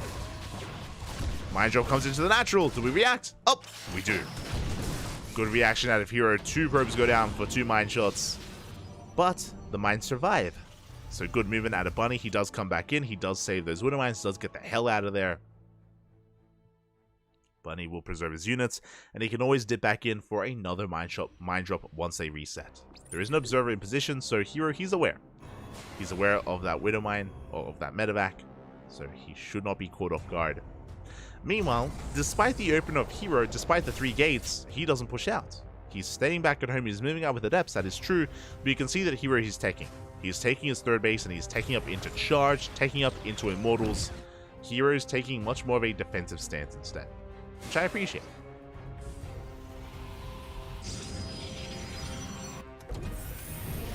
And he believes that he wouldn't be able to deal too much damage across the map. I mean, Bunny's got his bunkers up and running, he's got his tanks in position as well. Meanwhile, we're focusing on the defense. The mine drops, they come back in. Up! And one mine shot goes off, but we will clean this up. Medevac barely will escape, or will it? Up, it's so low. The sentries, they're in position. The tickle beams, they come in. Oh, but not enough. The medevacs do survive. Adepts say shaded into the main base are going to be recalled back home. And they did get eyes on the production. They saw the 3-1-1. I don't know if he saw the third base, though. That's an early third from Bunny. I'm not entirely sure if the Adepts did spot it. Regardless, it is important to point out that Bunny is working on a faster economy, on a better economy on that third, as he is posturing with his main army. Again, Bunny's going to be applying pressure, but he's not committing by any means. This is going to be a timing with Stim, though. Stim, combat shields. He has the Raven to support. We'll see what he can get done. Oh, that is a lot of sentries. Here we go, Bunny. He does siege outside the natural. Reinforcing with 2 more medevacs so he can sustain himself. He can stim. Ooh, I'm loving the hallucination here to bait out the mine shots. Up! And so far, the mine shots are not baited out. Good control there out of Bunny. He's going to be stimming on forward, applying pressure to that Nexus. Ghost Academy's on the way behind this for Ghost production. A really aggressive stance here from Bunny. This is risky. If Bunny loses this army, he won't have anything to protect his third. His third will be vulnerable if he does lose this, so he has to be very careful with how he engages. Shield batteries popped. Scan reveals the Zealot's going to be rotating around. He does see the would-be surround. Charge is done. Yeah, and Hero, he's waiting for the warp in, and then he's going to be collapsing in this position. Tank does on siege, and we have to get the hell out of here. Good on siege out of Bunny. If he stuck around any longer, he would have lost everything. And Bunny will retreat. Again, remember, as we mentioned, like, Bunny never intended to commit. He never intended to break that third because he was expanding behind it. There we go. Third base is now on the way for Bunny. And this was a really good move. Bunny didn't really lose anything. He lost 1 Widow Mine. 1 Widow Mine went down in that attack. And a couple of reinforcements, to be fair. Like a couple of Marines, like a Marauder. But that was a very successful move out of Bunny. He forced out a lot of defensive warp-ins.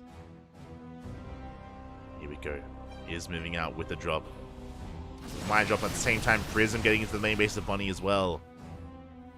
Aggression is upon us. Prism is going to spot that Ghost Academy. So I'll say, do slip into the mineral line. They don't get much done, though.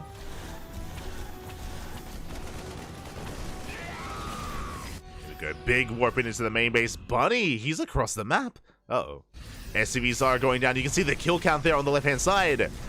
9 SCVs fall. We get on top of the Ghost at the same time. The mine drop gets completely shut down. Good positioning out of Hero. Reading Bunny like a book. He gets 14 SCVs. He shuts down the mine drop. He's in position at the third base, and Bunny achieves nothing with his move out.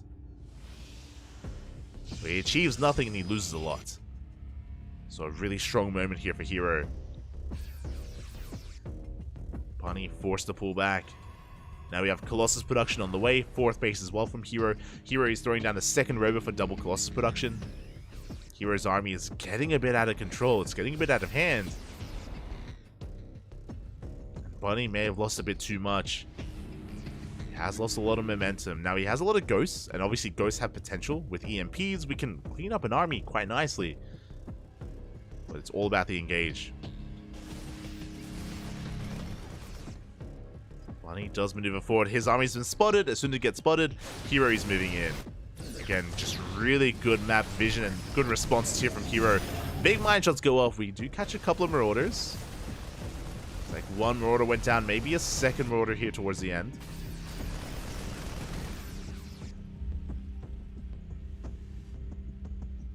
Hero does threaten with his stalkers. The Zelts were cleaned up, but Bunny is stuck on 3 bases. He's stuck at home here. He wanted to be active, but he couldn't be. 4th CC's on the way. Hero is already getting his own 4th up and fully operational. 2nd Robo is finished. We're getting into double Colossus production. This will soon turn into double Robo production, or sorry, double Disruptor production. Once we hit 4 Colossi. It should be Disruptors, but we have seen a lot of Protoss players, particularly Trigger and Max Packs, they have been incorporating Massive Mortal play instead of Disruptors. But I don't think Hero is that kind of player. Like, he likes to play with his Disruptors, and there it is. We're making 2 Disruptors at a time.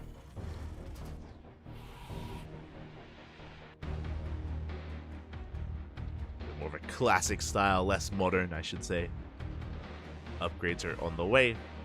Ooh, Bunny, he will come across the Prism. Nice pickup. Prism will go down. Meanwhile, Hero getting in position to take his new 5th base. And the pressure is on Bunny. Bunny, he is max. He's got Vikings on the way. He's got Ghosts incorporated, plenty of Marauders as well.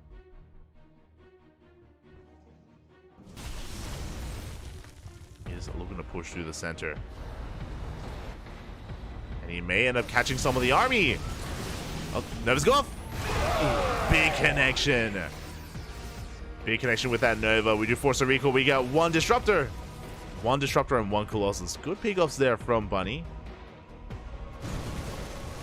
At the same time, Zealot run by runs into reinforcements. Hero doesn't achieve too much. Good EMPs as well, catching some of these Stalkers. Overall, Bunny, he's fighting well outside of that one outside of that 1 Nova. Ooh.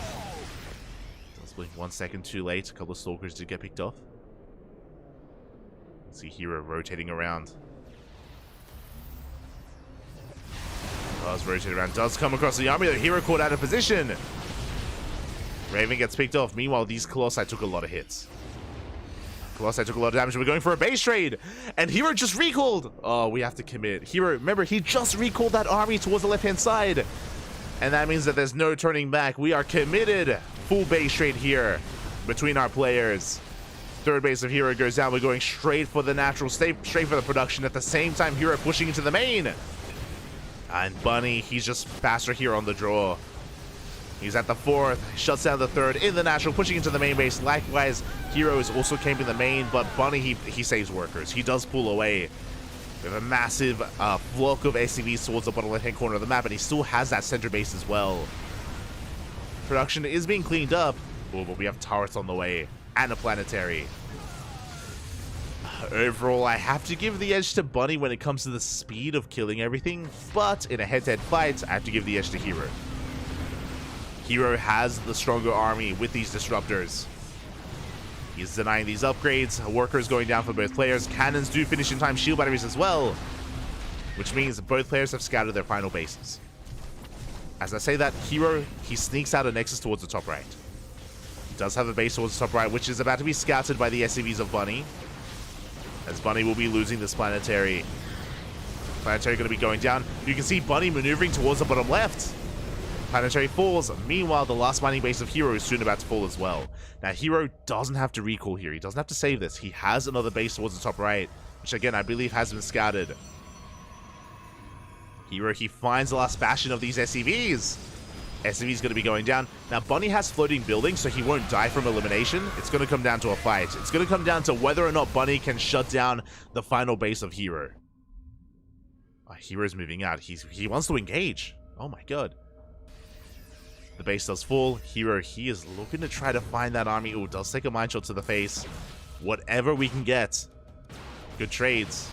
Hero does find... Oh, he finds the CCs! Uh-oh. They're a little bit exposed. They're no longer in the air. Which means Bunny could lose them. He does lose the natural. 2 CCs left. The main army going straight for the final Nexus here of Hero. Hero doesn't have money to throw another one down. And we're pushing in. Hero, he has so much supply invested to harass. There we go. He recalls back home. How good are the disruptor shots? How good are the Novas? Stepping on forward. Boys are being pulled. Good target firing on the disruptors. Up. The Novas, they do not connect. Colossi going down to the Vikings. There's 2 Colossi left. There's soon to be 1, but it looks like, yeah, there's too much. Hero, he breaks through. In a head-to-head fight, Hero, he had enough. Even with the Novas missing, he had more than enough to take a fight. And Hero, he will shut down this army. Shut down the final forces of Bunny. And GG gets called. Hero does win game number 1. GG. It came down to a base trade. Came down to a base trade. And again, I did favor Hero's main army. I was concerned that Hero did peel off too many Stalkers and that would be a good opportunity for Bunny. But we saw that Hero, he was able to recall those Stalkers back to his main force, was able to reinforce, able to push through, and again, even with the Novas not quite connecting, even with them missing, he had plenty of Colossi, plenty of ground army here to support himself, and he was able to snowball out of control. GG, well played. And again, that was the only way for Bunny to win. Bunny had to fight that army. Ideally, Bunny was hoping to find the army like a little bit segmented, right? Like, you know, a couple of Colossi here and there, a couple of Disruptors. He was hoping to catch Hero off guard, but again, Hero was quick to recall, quick to come back. And with that, Hero does take game number 1, but this is the best of 3. We still have more games ahead of us. We still have more games ahead of us, and I'm hoping that we can go all the way to the ace match. I'm hoping for a game 3. We'll see if that's what we get.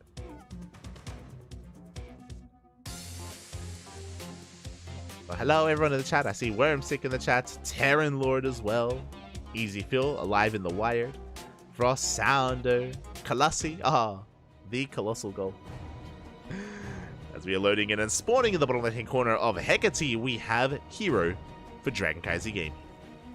And in the top right, we have as opponent, we have Bunny for Mystery Gaming. Here we go. Our TVP does continue.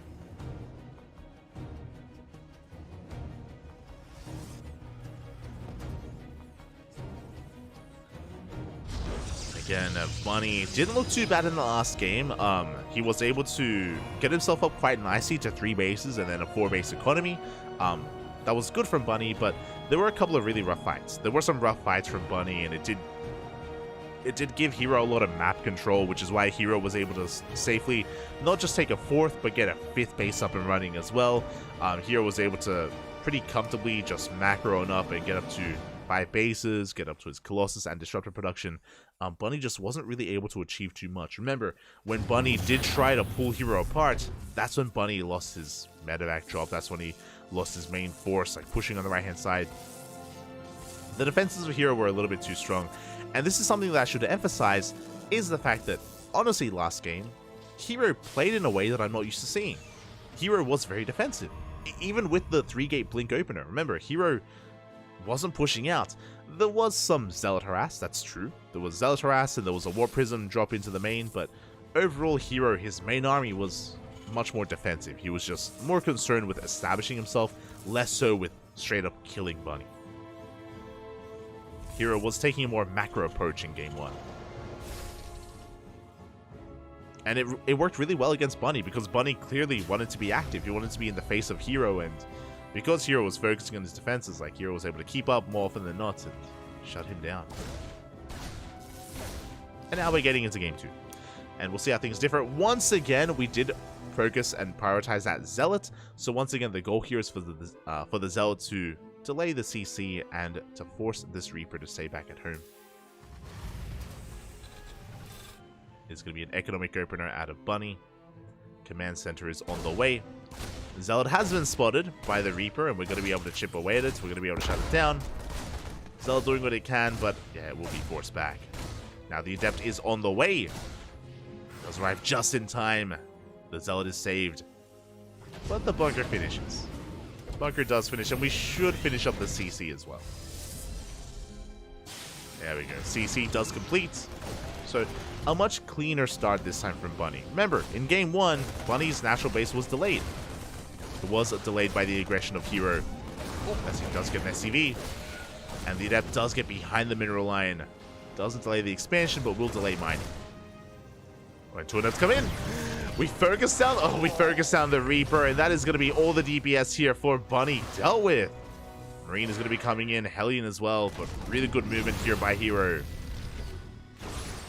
This is the hero that I'm used to. Once again, he does cancel the Shade, getting behind the mineral line. One of those depths is so low, and it will be focused down. Good target firing out of Bunny. We'll lose a Marine. And Hero shades the hell out of there. Behind this, Twilight Counter Opener. Ooh, and a much more aggressive build. Okay. In the production tab, that was 3 additional gateways on the way. 4 gates in total. It's going to be 4 gate blink at a Hero. Last game it was 3. This game is 4, which means we're going to be in the face. We're going to be in the face of Bunny. We're going to be much more aggressive already. SCV is going to be going down. So much lost mining time. It's getting out of hand. Too many Marines have fallen. We get 2 more SCVs, and we can shade in again. There's a Widowmine here on the high ground. But we're not done. Hellion going to try to scalp. There are Stalkers in position, and the Hellion is going to be... Actually, we dive in. Big scout here. Big moment for Bunny. This should not have happened. We do get a full scout. We get eyes on the production, on the gateways. But just because Bunny knows what's coming doesn't mean he can stop it. The first tank is in production. Prism's on the way. The War Prism is on the way, and with the War Prism comes Blink Stalkers. Now, there's going to be a give and take here. Hero wants to be aggressive, that's true, but we have a Mind Drop coming across the map, and Hero has to make sure he deals with this first before he commits. Here we go. Mind Drop is coming in towards the main. There are Stalkers in position in between the bases. Blink is done. We'll see if Hero can react in time. And he does. Focus down the medevac. Both Widowmines will drop. Oh! Mine shots go off. 2 mine shots for 2 probes. It's an okay trade, but everything gets cleaned up. The medevac goes down, which was an expensive loss here for Bunny. I would say this is a little bit better for Hero, and now Hero can focus on his push. Now, 4-gate Blink Stalker is not all in. He should be expanding behind this, but here come the Stalkers, and a bit of a scuffed Blink, but he does get in. And his goal here to shut down these add-ons. Again, Stim is nowhere near being done. More Stalkers are on the way across the map. And Combat Shields is going to be denied. Or will it? The repair. Pappy. The repair is barely good enough, but we have another big warp in of Stalkers. Raven Harass going to be killing a couple of probes. 3 probes go down, maybe a 4th. But Hero, he dives on in. The tank is late to siege. And the tank does go down. The bunker as well. Hero, he's looking to take control of the low ground. Stim still on the way. Combat shields as well. Would you have a second tank? Tank does siege just in time. Depths will not commit. But we can blink into the main. There's another tank. Oh, it's 1 shot away from one shot away from going down. It will fall. We do deny combat shields. Not Stim though, but we could get both. We will get both. Hero snowballing out of control. Shuts down both upgrades. And he's pulling Bunny apart. SCVs are falling left and right. And again, this is snowballing from the early game. He achieved so much with his Adepts. And in the follow-up, he's achieving even more with his Blink Stalkers. Again, without Stim, what can these Marines do? How can they keep up? They're trying to collapse on these Stalkers. We do get a good concave. But we can just blink away. We find another tank. Another tank goes down. 23 SCVs as well. The damage has been done. Even if those Stalkers died, it would have been worth it for Hero. And they don't even die. Behind this, Hero is expanding. He's taking a 3rd base. He's looking to take a 3rd. He's still just pulling his bone out of position. Can he get another tank? No shot. He can. Another tank goes down. I think that's every tank, by the way, which means Hero can keep this up. Again, without Stim, it looks like he lost a War Prism, but without Stim, Hero, he can keep dancing. He can keep trading. There's nothing stopping him from just being on the edge of kiting range here. And more Marines getting shaved off. Hero just having his way with Bunny, and it's just a snowball effect. The dominoes have been falling. Without any tanks, without any bunkers, without any Stim, what can Bunny do? And bleed out Marines. The Raven's doing what it can.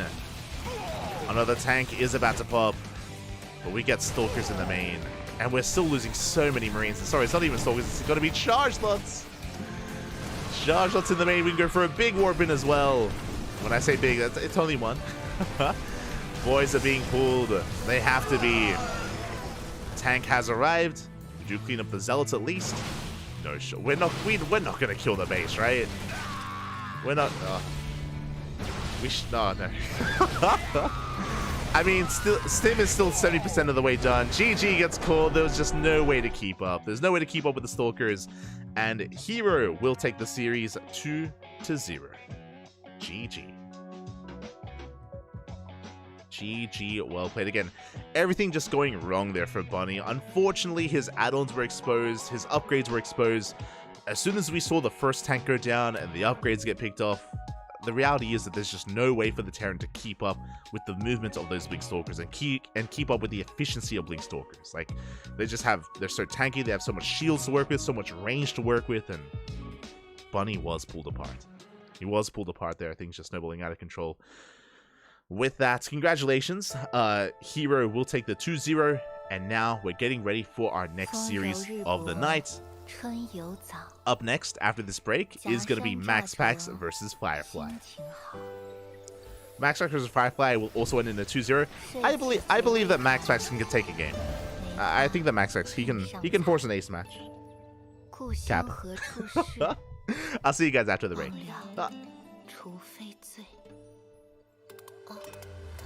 茶点时间到了，不加速也不推迟死亡，生命总会枯萎。琴因周而复始，万物本质如一。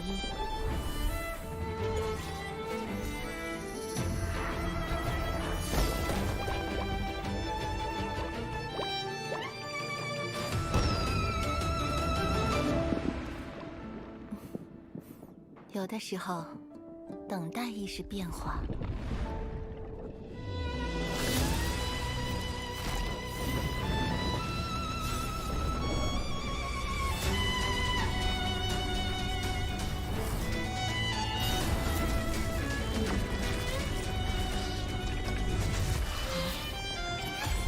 超出预想的成果。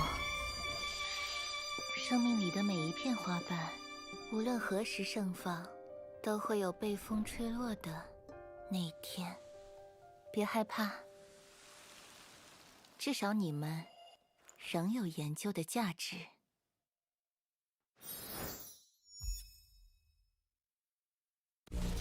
biu biu 是我运营的产品，我想通过它和更多不懂分寸的人一起探索世界的边界。正是这些不懂分寸的人，也许他们不被理解，任性、固执，甚至疯狂。就是我。但如果没人去打破边界，谁又能玩透世界呢？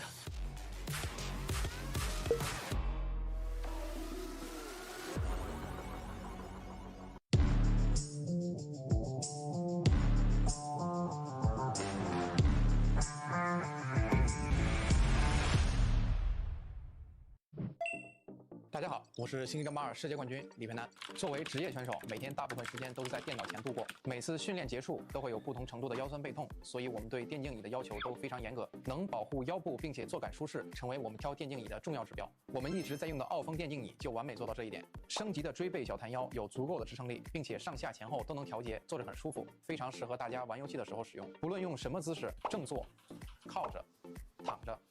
腰托都可以支撑我的腰部，非常舒服。再来坐感，这款还配置了空调坐垫，夏天凉爽，冬天温暖，真的是跟空调一样精准控温。训练久了总觉得闷热，坐垫有3档风柱调节，游戏再也不闷屁股了。现在天气转凉了，坐垫同样配置了3档加热功能，让身体一直保持温暖，游戏手感一直火热。训练之余刷刷手机休息一下，玩玩手游。6D 机械手臂可以自调节高度，手臂不会感觉累。 同时，扶手面很大，即使有大动作也不会落空。相信我，跟我一起选择傲风机械大师电竞椅，你也可以逆袭成为冠军。打开微信，搜索公众号“星际老男孩 SC Boy”， 这里有每日的直播预告、重要的赛事报道、精彩的视频剪辑、有趣的主播八卦、定期的抽奖福利以及爆笑的节奏和评论。关注 SC Boy 官方公众号。 365天，每天更新，让你与20万猛男一起更便捷地享受我和黄哥给大家带来的快乐。不要告诉别人哟。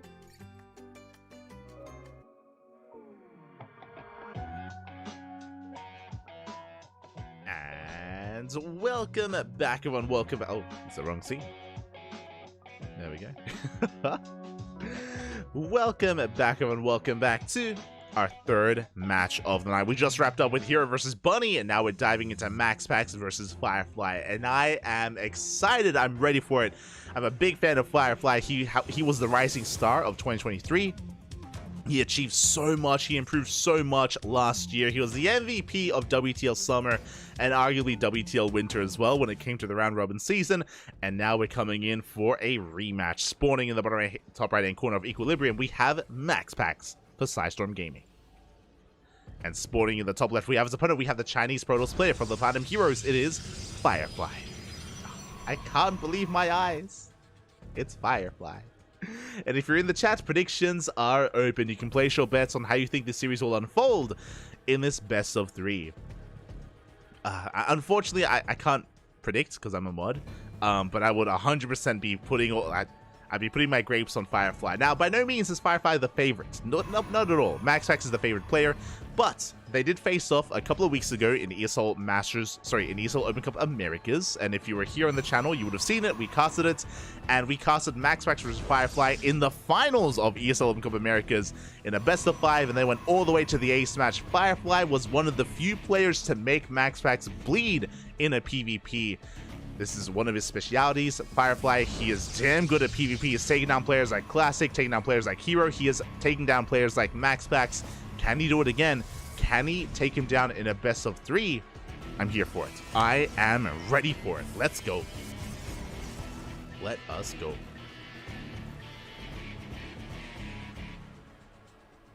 As for the time being, we do see some interesting openers between our players. Fun fact, MaxPax is going for a gate expand. Firefly is going for a 1 base all-in. Now, Firefly has beaten MaxPax with 1 base all-ins before. Can he achieve it again here? Now, we are on Equilibrium. There is no ramp leading into the natural, so MaxPax is going to be that much more exposed. But MaxPax is opening up with a double gas opener. It's a double gas opener out of MaxPax. That means one thing. That means typically Stargate before expansion. So even though MaxPax is setting up on the low ground, there it is, Stargate is on the way, which means faster Void Rays, which means a stronger defense early on. So MaxPax, he's expecting a 1 base all in, he's preparing for it, when Zealot first, but he misses the proxy. Does miss the proxy in the end. Zealot, he's looking for it, it looks like he will come across that gateway, he's aware, he's ready. He is going to be getting ready for it. Zealot already just chipping away at that pylon. A very strong start here from MaxPax. Let's go. Shield batteries on the way as well. Second pylon gets thrown down to keep everything powered to make sure that we can make use of this gateway, but not the best start from Firefly as he can't really vie for control of this area. Ooh, that's going to be a kill on the pylon. Gateway gets depowered. Second pylon is on the way, but I think this pylon won't. It's going to be close. It does finish. Can Firefly save it? Stalker has right. He's going to try and draw away a bit of attention here. Firefly, supply blocked. No shot. He's supply blocked. He can't make anything, and that means he's going to be shut down again. The DPS just a little bit too high, and the pylon goes down. Big pick off, and this may have ended before it could really begin. This is just far too late. It's just far too delayed here. Now we have another Stalker on the way, but MaxPax, he already has the Void Ray in production. He already has the Natural in the way as well. MaxPax, he has so much time to prepare. MaxPax should be okay. He should not die to this. Should. There's always a chance, but again, like, this is a strong start for MaxPax. Meanwhile, he went Oracle first, and he gets into the middle line. Probe's going to be going down, and we are crippling the economy here. Firefly has nothing left back at home. Firefly is now completely all in. He is committed. All MaxPax has to do is survive. All he has to do is survive this push, survive this all in. Void Ray arrives, and yeah, we shut this down. There's no way to push in. 10 workers go down across the map, and MaxPax will be looking to just have a dominant start here in this series. The Stalkers, they even shot the gateway for a moment there. A little bit of nerves. We go for the dive here. GG gets called. There's nothing left, and MaxPax will survive. We'll take game number 1. GG. GG, well played. A very important scout. A very important scout from MaxPax. He saw that gateway very early on, so he could shut it down. And as soon as that pylon fell, like, things were looking more and more dire for Firefly. He was just so delayed in his all-in. And not just that, but the Oracle across the map was the cherry on top to just force the all-in, to force the commitment from Firefly. So a very nice handling of the situation for MaxPax. Again, we've seen Firefly cheese him and all in him on Equilibrium before, so MaxPax learning from their previous experience, this time he will not be done dirty. This time MaxPax will not lose on Equilibrium. He fights back. He does fight back, and with that, we're now going to be getting into game number 2.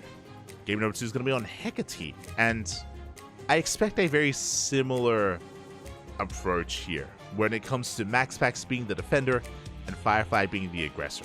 Now, we have seen Firefly play more economically against MaxPax. That has happened before, so we'll see how he approaches this. Again, Hecate is a very defendable map. It's very defendable here. We could try to go for a Proxy Stargate. Proxy Stargate is pretty common on Hecate just because of how large it is, and Proxy Stargate is just a way to get ahead in the economy and get into your natural base. We'll see. We'll see what Firefly decides to do here in game number 2 as we are loading on in. And spawning in the bottom left-hand corner, we have our Danish Protoss, MaxPax for Sidestorm Gaming. And spawning in the top right-hand corner, we have as opponent, we have the Chinese Protoss player for the Platinum Heroes, Firefly. Let's go. So once again, MaxPax is going to be going for a gate expand setup. Now, just like the previous game, I expect MaxPax to go for a double gas opener into a delayed expansion, but we'll see if he does decide to cut some corners. Meanwhile, it's going to be a 2-gate opener from Firefly. So far, things looking very similar to game number 1. Very similar, but this time Firefly isn't being active with a probe. He isn't going for a proxy yet.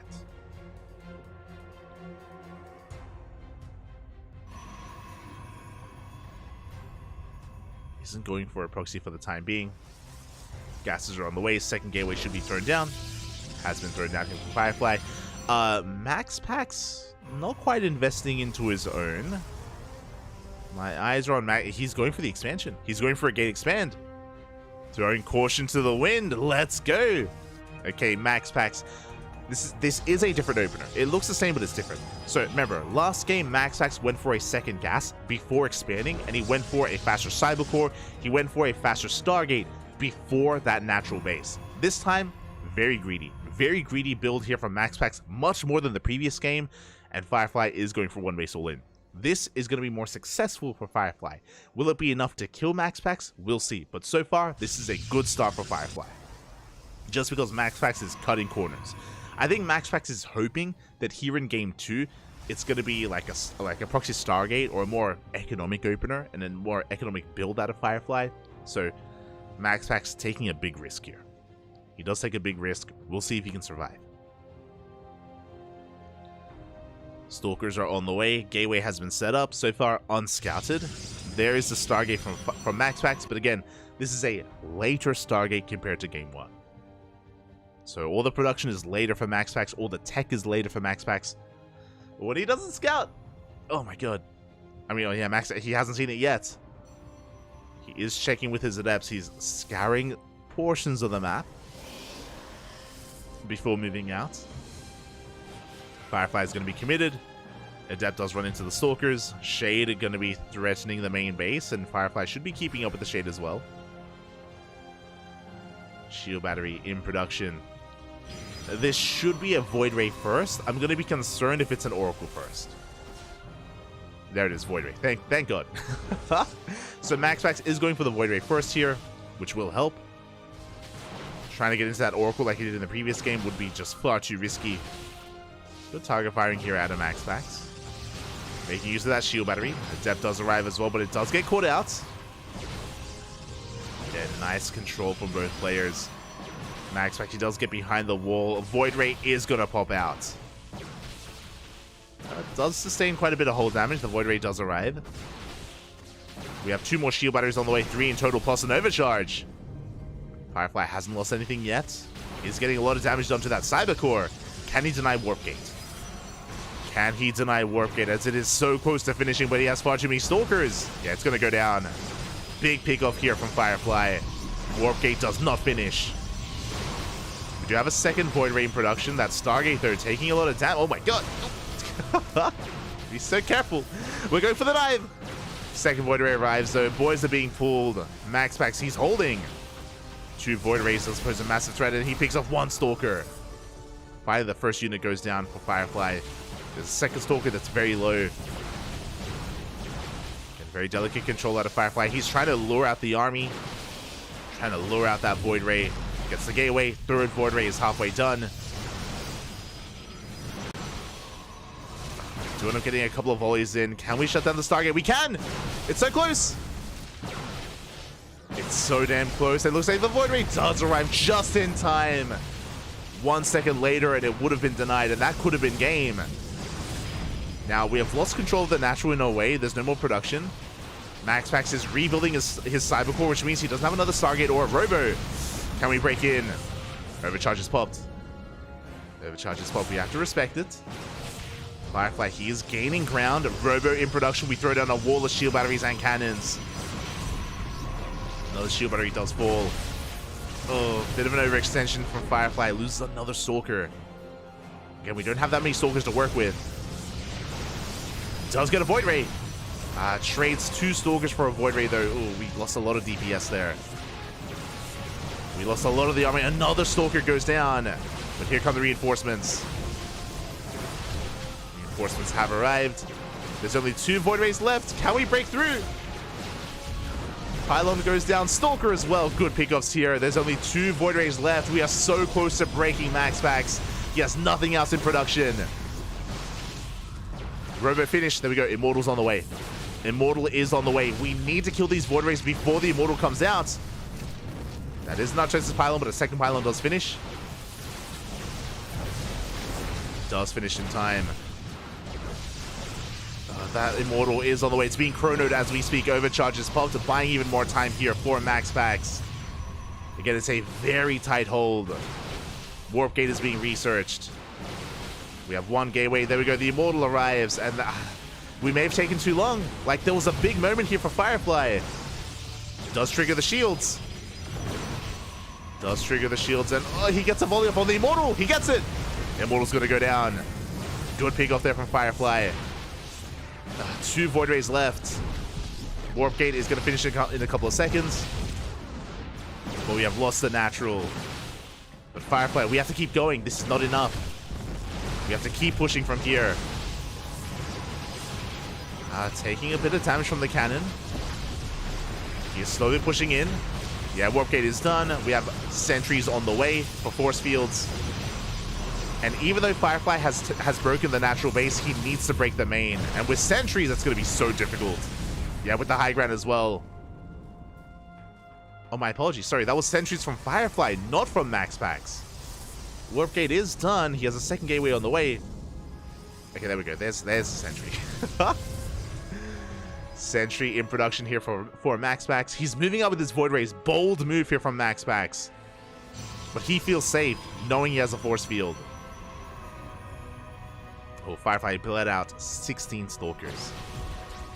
And he's not ready back at home. He may have to recall. The Void Rays are going to cancel this expansion. What can they get done, though? They pick up a probe. They don't go for the expansion. They're going for the production instead. They're going for the Pylon! The gateways! And Artosis Pylon. We force a recall. Big move here from MaxPax.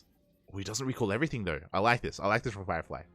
So the goal here from MaxPax is to force back the army to expand. Like MaxPax, he wants to take another base.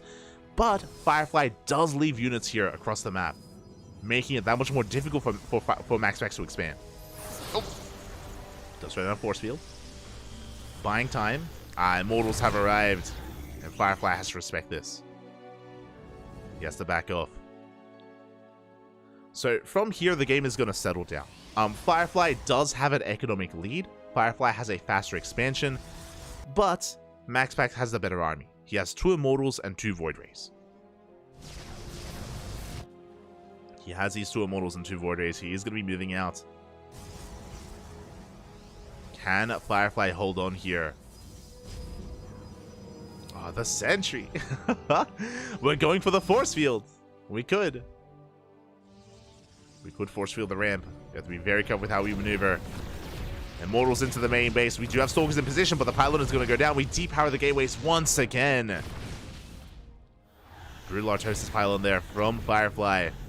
And at the same time, Max actually does rotate over. The SimCity working against Firefly, he just can't rotate over. It's taking him too long. Stalker's out of position. Overcharge is popped. We're going to be able to hold on 4 now. Man, this SimCity is brutal for Firefly. And reinforcements are on the way. Maxpax applying a lot of pressure here. He has 3 Immortals. So much DPS with this army. Overcharge was already popped. Oh, we do lose a Void Ray. Good concave here from Firefly. He's going to try and collapse on this army. And it looks like the boys, yeah, they have to be pulled. A lot of Stalkers going down. Good juggling out of Firefly. Very nice juggling here. Romar Red Protoss. Again, he only has 2 gateways powered. Limited warp-ins available here from Firefly. Warping in across the... He's crazy!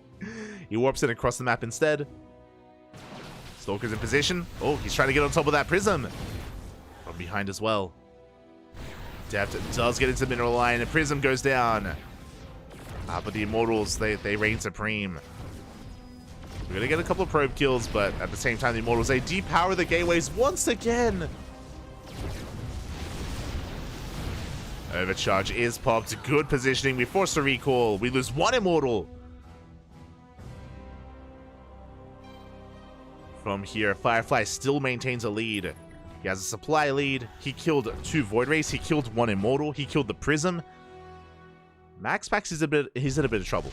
Especially because he's rebuilding the Warp Prism, which means he doesn't have Immortal production right now. He has 2 Immortals back at home. Maxpax is going to be on the back foot. He will have a shield battery. He will have defender's advantage. Should have an overcharge. Firefly is pushing. Can we pull this off?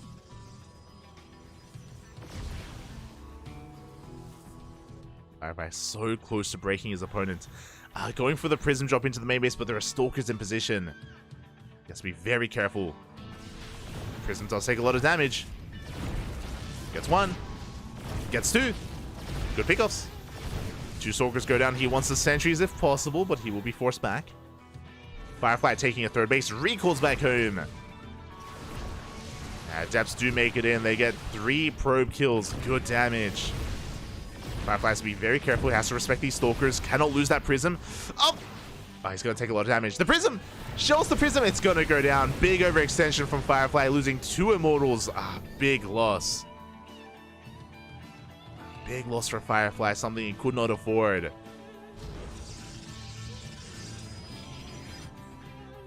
And with that, Maxpax is still in this.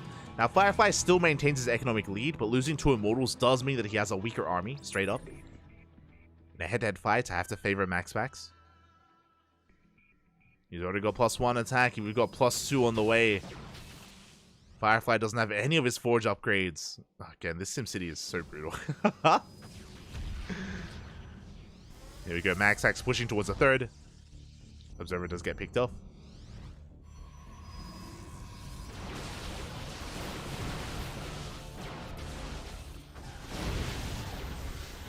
It's going to be forced back. So far, Overcharge does help Firefly hold on. He goes to the dive. Does get the Prism, but he does take a lot of damage. Gets a 2nd Immortal. And he's losing far too much, though. Maxpax pushing in. Do you have another weapon of Stalkers? Firefly, he did lose a lot in that fight. He's down in the Stalker count. Yeah, the concave in favor of Maxpax. Still maintains that Immortal as well, and it may just be too much. Yeah, we're pushing on in. Good juggling out of Firefly, but he loses the Prism, and it looks like Maxpax, he will break through. Firefly may be up in workers, but he is down, far down in army supply. This was so close. This was such a close game here from Firefly. GG gets called. Maxpax does fight back, does take the 2-0. GG. GG, well played. God, he was so close. Firefly was so close to clutching out that game, but there were a couple of missteps here and there. Unfortunately, again, the SimCity was so brutal working against Firefly in his main base. He was having a really hard time keeping up with the Immortals. Likewise, when it came to him breaking the natural, I do think that there was a couple of opportunities where he could have had a little bit more urgency, or there were a couple of moments where he was bleeding out too many Stalkers. He bled out too many Stalkers, didn't trade well enough, and eventually MaxFax was able to get out ahead there. And of course, maybe the biggest moment actually, after the early game, as we were getting into the mid game, was Firefly losing those Immortals. Imagine that final fight with 2 Immortals. With 2 Immortals and the War Prism as well for Firefly, and he holds. He easily holds that. But he did overextend with his Immortal drop. He lost 2 Immortals across the map, and suddenly everything swung in favor of MaxFax. GG. GG, well played. Was a 2-0, but that was a good series. GG, well played. With that, we are going to be getting ready for our final series of the night. Meanwhile, big shout out to Night Phoenix. Thank you so much for the raid. Quack. Quack, puppy, quack.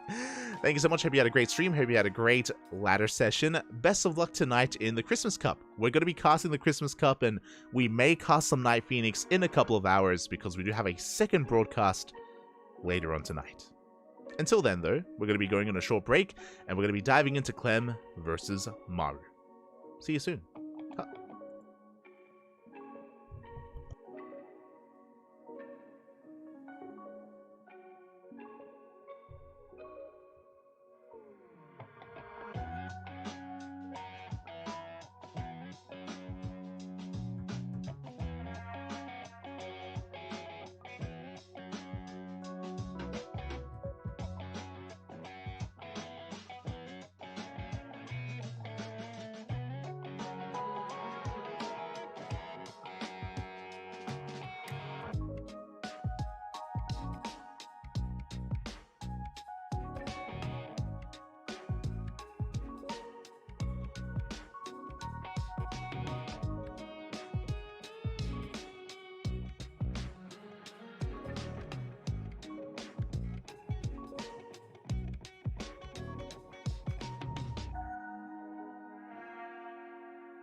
And welcome back, everyone. Welcome back to our final best of 3 of the night of Masters Coliseum 7, the first round of the group stage here. And we have a TVT before us. Not any TVT, we have Clem versus Maru. My oh my, a bit of a rematch. If you were here on the CranKy Ducklings last week, you would have seen us casting these two face off in WTL, in World Team League, where Onside went up against Team Liquid, and Maru could not bring Clem down, but Ryung could. Again, Ryung coming in as the TVT sniper, Ryung coming in as a TVT specialist, has been knocking down Clem, but other Terrans have had a harder time. Maru had a harder time. So I'm excited to see them face off here. Again, when Maru faced off against Clem, it was a best of 2, not a best of 3, so ideally we get some more games here instead. We'll see. We'll see if this can go the distance. We'll see if we can get an ace match, because it's been nothing but 2 zeros tonight. Nothing but 2 O's. Give us some more StarCraft. Give, Bobby, give. We'll see. I hope so, at least. I do hope that we can get the most we can out of these 2 players. Meanwhile, as we get ready for our final best of 3 here, this won't be our final broadcast of the night, because we are going to be back in a couple of hours, in 2 hours time. In 2 hours time, we're going to be back with the Christmas Cup. We did cast day 1 of the Christmas Cup last night. We casted the round of 64. Tonight is the round of 32. Round of 32 of the Christmas Cup, and here we go. We have our players getting ready. Clem is nowhere to be found, but we'll get him back. I promise we'll get him back. The videos are done. Give Gamba. Oh, true. I will get the Gamba going. If you are in the chat, place your bets here and now, because predictions are open. Get your Gamba going on how you think this series will unfold, on who you think will come out on top. Has Ryung been able to impart his wisdom upon Maru? Has Ryung shared his secret of clowning over Clem? Or does Maru have something else up his sleeve? We're here to find out. We are here to find out if Maru can fight back against Clem. Can he achieve what Ryung could, what Maru could not last week? We'll see. We will see, as Clem has been a dominant force in the scene in current times. I would say that Clem's weakest matchup is TVT. Over the course of the WTL playoffs, we saw that players like Bunny, players like Byun, the Terrans were really like the big threats for Clem. I would say, though, that Clem has the best TVP and TVZ in the world, 100%. He is the best when it comes to those matchups currently. When it comes to the TVT, this is where he does show a little bit of weakness. Fun fact, Serral is very similar. Serral is amazing as a player, but ZVZ seems to be like the matchup where he can slip up. Now, even when I say that like Serral ZVZ is his weakest matchup, or Clem's TVT is his weakest matchup, even in saying that, it's like, oh, they win 85 or 90% of the time instead of like all the time, you know? It's like they're still damn strong and still damn good, but like this is where they can end up faltering to other opponents. So we'll see. We'll see if Maru can make use of that. We'll see if Maru can fight back against the ESL Masters Winter Champion. Here we go. As spawning in the bottom right hand corner, we have, for Team Liquid, Clem. And spawning in the top left hand corner, we have his opponent for onside, Maru. Does Maru Churax all 3 games? I hope so. I do hope so. Here we go. As for now, big shout out to the sponsors as well. Shout out to Doyu, Honkai Star, Taido, Orderful, and Bill Bill. Big shout out to our lovely sponsors here for making this event possible, as we are easing ourselves into this TVT, and we are easing ourselves into our final best of 3 of Masters Coliseum tonight. Oh boy, we're still in the first round. Titans already colliding here. Going to be a double gas opener out of Maru, double gas opener out of Clem, so aggressive openers from both players. This will be leading into delayed expansions and into faster factories. It does make sense on the smaller map. We are loading into Golden Aura. I do apologize. I was talking a little bit about the players themselves, and I missed the map order. But Golden Aura is a very small map, has a shorter rush distance by ground. Aggression is favored on a map like this in certain respects. Like, once you get momentum going, you can snowball out of control. Your 3-base setup is very well fortified, though. You can set up on 3 bases relatively easily, but we'll see if we can get to 3 bases. We'll see how aggressive our players become. Already, again, double gas openers is going to be leading to faster factories.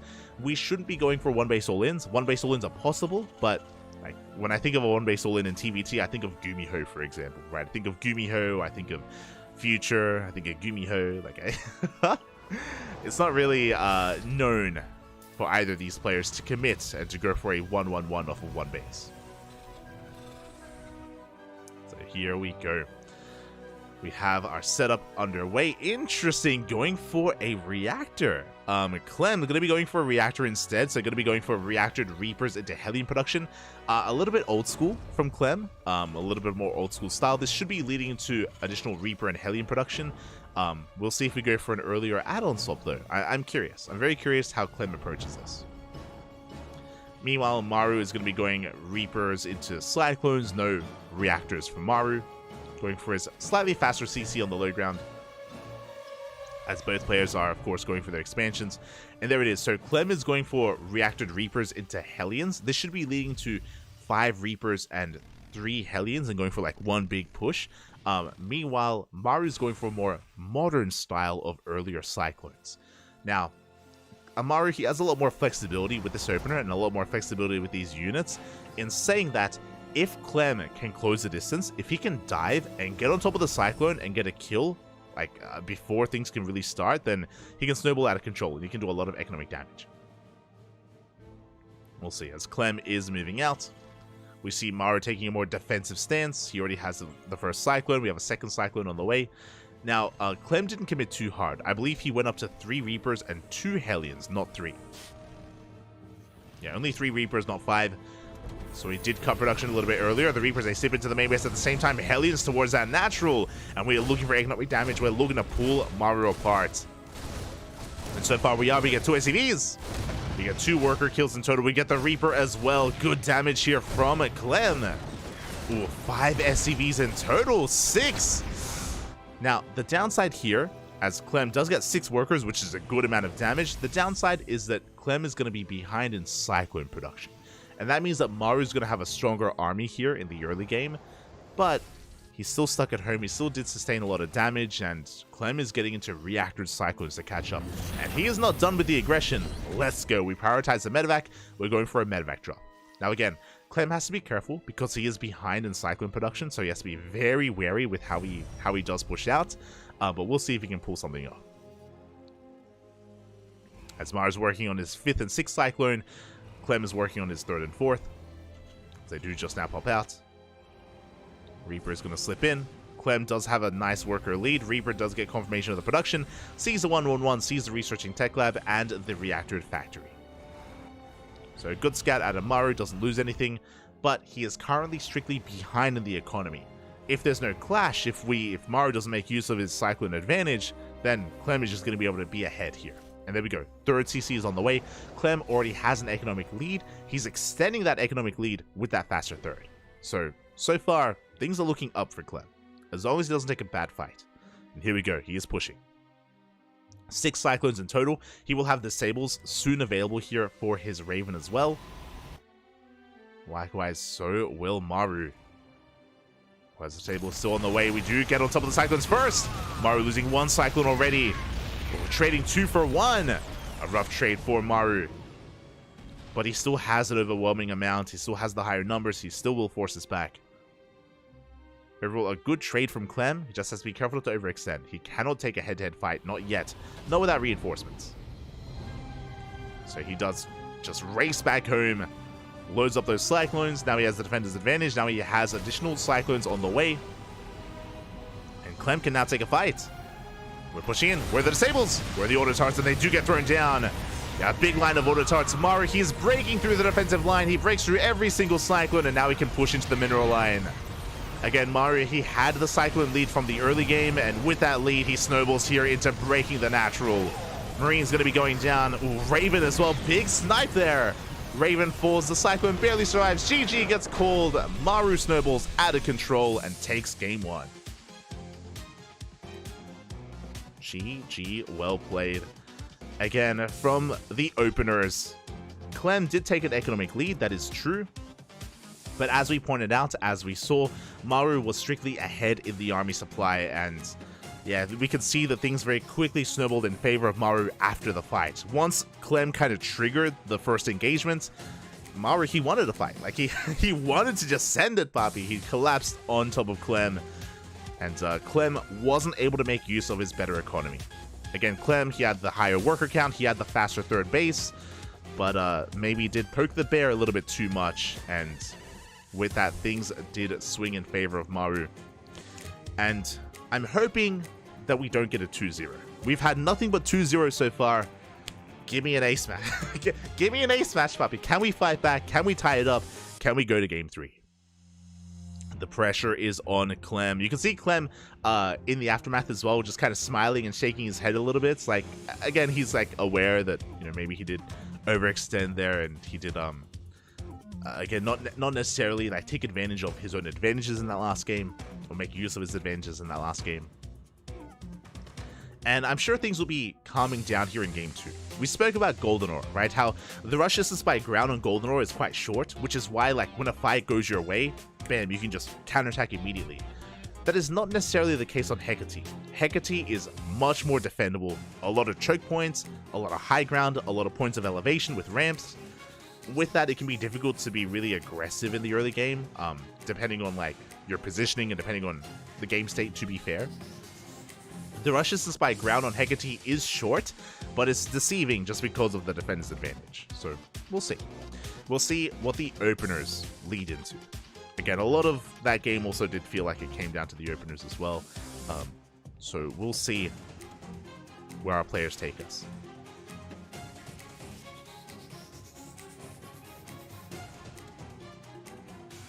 Just like that.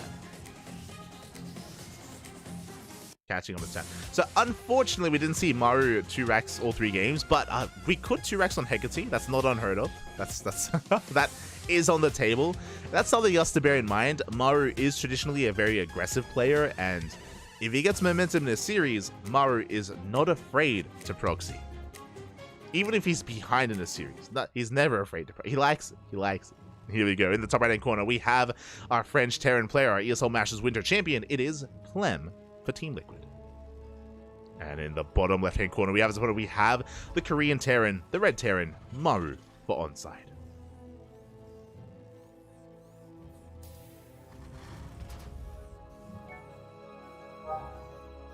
Now we're getting into our next game. SCV Scout going to be moving out for Clem. My eyes are on that SCV. It is actually quite early, so very curious here. Clem, are we willing to go for a proxy? We do have our first racks back at home. We could go for a proxy second racks across the map. Ooh, and it looks like that's what we're going for. Okay. So this is a something that Clem does like to do. It is a 2-racks Reaper, yes, but it is not overly committed. Only 1 racks is proxied across the map, so it's very middle of the road. Obviously, you will have windows. There are going to be periods in time where Clem has the Reaper advantage, and he can use that to snowball out of control and to kill the Reapers of Mario and get economic damage done. But again, it's not as committed as a proxy 2-rack, so we can transition out of this into Factory, into Expansion, into CC. So we'll see what Clem can get done. Likewise, this is also designed to punish a more economic opener, but Maru is going for double gas. We have double gas openers from both players, which means Maru is going to be going for a faster Factory, which means faster Hellions, and there it is. Factory is on the way. He's going for a delayed command center, so he should be fine against this. He should be able to deal with this. We'll see if Clem can squeeze out some value here and even get some workers. Or even get some Reapers. Here we go. Reapers are on the way. We can see Maru, he's going to be scouting and checking his own natural. It is not uncommon to proxy racks in the natural of your opponent. Again, Maru practices a lot with Bjorn, and Bjorn, that's the kind of thing he does. So Maru just making sure. We'll CC on the low ground, but it may be delayed here, as Maru does spot the Reaper, but Clem shoots first. Clem shoots first, and Maru, losing this Reaper would be huge. It looks like he will. The Reaper will go down. Big pick off. And just like that, Maru, he is behind in the army. He will not take control of his natural base. He has to pull back. So a big pick off there by Clem. Maru, he has to wait for that cyclone. He has to pull the boys. Yeah, boys are being pulled. SCVs are getting picked off. 1 worker does go down. And this is a big delay on the command center. Now have a 3rd Reaper out. Now with the arrival of this cyclone, Maru is going to be able to fight this back. But this was quite a bit of damage already. Cyclone does get a good lock on, but it looks like the Cyclone is going to go down. Good pick off there by Clem. Both his two of his Reapers are very low though, and Clem, he overstays his welcome. Does bleed out another Reaper, trading 1 for 1. Clem did make an extra Reaper though, but we have another Cyclone on the way. So Maru, he regains control of his natural base, and bearing in mind, even though the natural was delayed for Maru, it's still faster than Clem's. Like, Maru still has the better economy than Clem. Cyclone comes out, and this was a bit of an overextension from Clem. Yeah, you can see him shake his head on cams. Did throw away another Reaper. So it wasn't a bad start from Clem, but he was hoping for more. Again, you can see he's trying to delay that CC even longer, but he won't be able to. Another Reaper goes down. And Maru, he gets his base up and running. Clem still has his own orbital in production. So Maru, he's got the economic lead. A slight economic lead. Ooh, and we are looking to go for a big counterattack. Maru going for the drop across the map. Likewise, Clem is getting ready for his own Cyclone drop. Oh, and he will not come across the medevac. He's in position, but not quite where he needs to be. I should say he's being active on the map, but he doesn't come across the medevac. Here we go. We're going for the drop into the main base. I believe we should be getting a couple of Cyclones out of the factories in a couple of seconds, just in time. Oh, as I say that, they take a lot of hits. Good juggling so far from both players. Boys are being pulled. SCVs go down. This is what Maru was hoping for. He gets 2 worker kills. So Maru, he extends his worker lead. At the same time, Clem going for a counterattack. Going for the mineral line. Maru, he does lose 1 SCV. But he gets a better lock on. He takes down the Cyclones, and across the map he evacuates his own. Oh, a big loss for Clem, losing 2 Cyclones. Ay, ay, ay. So Maru, he kills more workers, and he almost resets the Cyclone count as well. Yeah, Maru going for the 3rd CC. So is Clem. Clem has a slightly faster 3rd, which he needs. Like, Clem, he needs to come back here in this game. In some way, he needs to come back. A faster 3rd is a way to do so. He would also like to go for drop play, but the problem is that because Clem just lost 2 Cyclones, he doesn't really have much of a presence anymore. He can't really harass. If he does, his opponent has the army advantage, and if Clem loses any more, he will trigger a counterattack. So Clem's in a really awkward position right now. Slight advantages for Maru. And he's pushing out. He is moving out. He has 2 Ravens. He has the Sable, I believe, ready for this. But auto turrets can be more impactful. Yeah, Maru, he's pushing with everything. So Maru, he is ahead in Cyclone production. So he's going to have a larger army. He will have the auto turrets as well. We'll see if Clem can hold. He does barely come out with another Raven. Goes for the scan. Maru's pushing in. Good concave. Solid concave here from Clem, and it has to be respected. Maru, he's going to be committing. Oh, auto turrets get shut down though, and yeah, Maru, he cannot fight this. Not anymore. He bled out 2 Ravens. Big pickoffs. And this is what Clem needed. Clem needed a fight to go his way. He picks off Raven. Picks off a Cyclone. Clem takes a better fight, and now Maru has to back off. So Clem, he has survived the early game, and now it's going to be about expanding. It's going to be about, can Clem get his 3rd base up and running? He's moving out with a drop. He's hoping to catch Maru out of position. To have a double Cyclone drop going into the main. Maru going to be responding, going to be reacting. He's going to lose a couple of SCVs. 1, 2, 3 SCVs go down. 4 workers in total. Good pickoffs here from Clem. Again, this is what he needed, and now Clem, he does take a worker lead. He's moving out with the rest of his army, pushing towards the natural base. Can Maru keep up with the multi-pronged aggression of Clem? Here we go. Is Maru paying attention? That's the question. He doesn't have the concave that Clem had. He's got his army in position. Ooh, Cyclone bleeds out here. They're premature. Maru panicking here. The auto touch was premature. They do run out, and Clem, he's breaking through, and it looks like this may just be too much. Boys are being pulled. Maru does not have enough. 10 workers go down. We have a Cyclone drop into the main base. Again, you could see that one fight went Clem's way earlier, and suddenly with the Cyclone advantage, he's able to trade better here. And sure, Maru, he's holding, Maru's surviving, but he's got 39 SCVs to the 65 of Clem. Now suddenly everything swings in favor of the blue Terran, and Maru, the pressure is on. Oof, losing so many SCVs. You can see there in the units lost that the army trades were pretty comparable, but Maru lost 19 workers. So he's far behind in the economy. Again, he just was not ready for the push at the natural, woefully underprepared for it. And things are looking dire for Maru. He is moving out, doesn't have a lot of energy left over. Like, he's got 3 Ravens, but he's got like 1 auto turret, I think. Tanks are in position. We're transitioning out of Cyclones into tank production. Both players are. Again, Maru needs to make some magic happen here. Maru, he is slightly ahead in army supply. Ooh, but he takes a tank shot to the face. Ooh, loses the Cyclone. Again, Maru, he can't bleed units out like this. He's going to rotate around. It's going to be the first to siege, just barely. Being disabled here on one of those tanks, but a counter disable as well from Clem. He's holding onto this position. We get another disable, but 1 second too late. The tank went down. We're going for the dive, but a big anti-armor missile. The first tank does run out of that disable. Maru going for a doom drop. Again, he needs to break through. He does bypass the main army, but he gets caught by the depot. There's potential in the drop, but does get caught out. Clem going for his own doom drop across the map. Scans, spots the army, he's in position. Vikings as well.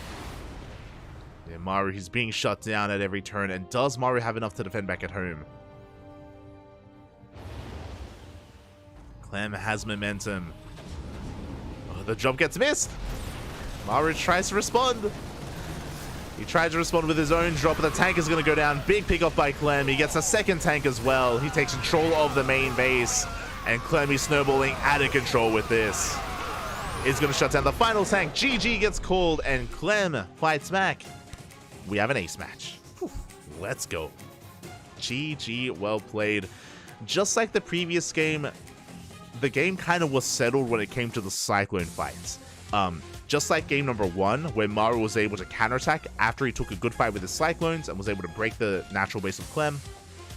Likewise, when Maru took a rough engagement across the map when he lost his Raven and his Cyclone, that triggered a counterattack from Clem, and Clem was able to break through with his Cyclones, was able to kill 19 SCVs. That was crazy how many workers he killed just because Maru didn't have enough to defend, just because he wasn't ready for the counterattack. And the Cyclones did win Clem that game. From that moment, the pressure was on Maru, and Maru just wasn't able to recover from there. Was not able to recover. Good movement out of Clem. We're going to the ace match. We're going all the way to game 3. It all ends on Solaris. Here we go. It all does end on Solaris.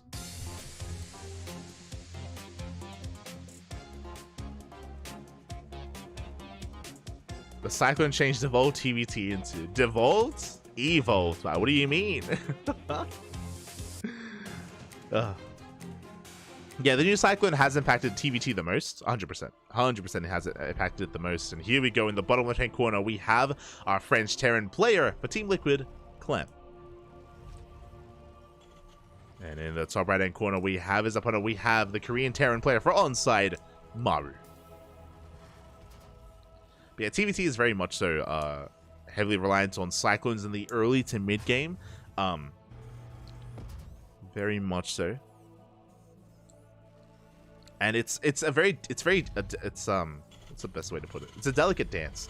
The problem is that Cyclones can snowball very quickly. Like, if you lose 1 or 2 Cyclones, things can very quickly swing out of control in your favor or in your opponent's favor. So it's very unforgiving. That's maybe the best way to put it, is the Cyclone TVT is very unforgiving here.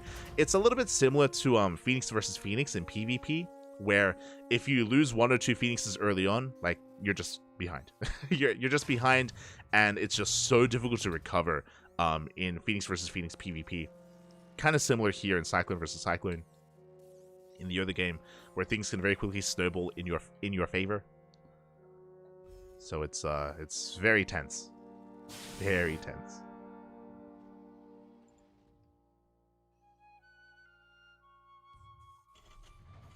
Here we go.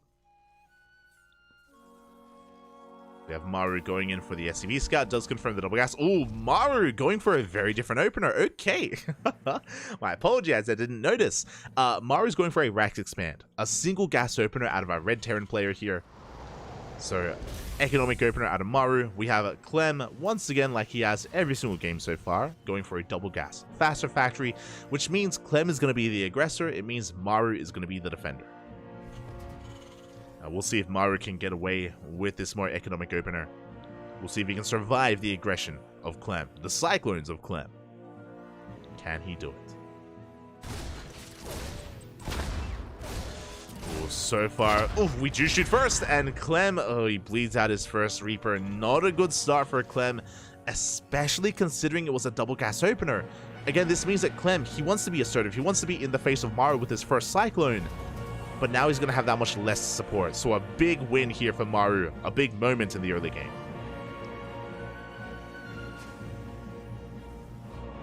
So Clem is going to have a bit of a harder time getting this cyclone across the map. A little bit harder, but not impossible. Still, of course, we'll have the cyclone lead. Ooh, actually, yeah. As first cyclone, second cyclone's on the way. Maru opening up Reaper Hellion instead. We'll have a force here back at home to defend. But again, Maru will be behind in the overall cyclone production. That's going to be the advantage that Clem has. Maru has the better economy. Clem will have the scarier army. There we go. Medevac is on the way. Clem, as he has been doing most games here, going for a cyclone drop across the map. He's going to be looking for economic damage. So even though Maru has the faster expansion, has the better economy, he may be losing a lot of SCVs. It's going to be on Clem to kill some of these workers. And he's been quite successful so far in this series. Here we go. Reaper is moving out. Stepping into the main base does confirm the army, does confirm the production. Here we go. Cyclone drop is moving out across the map. Maru needs to make sure he's in position.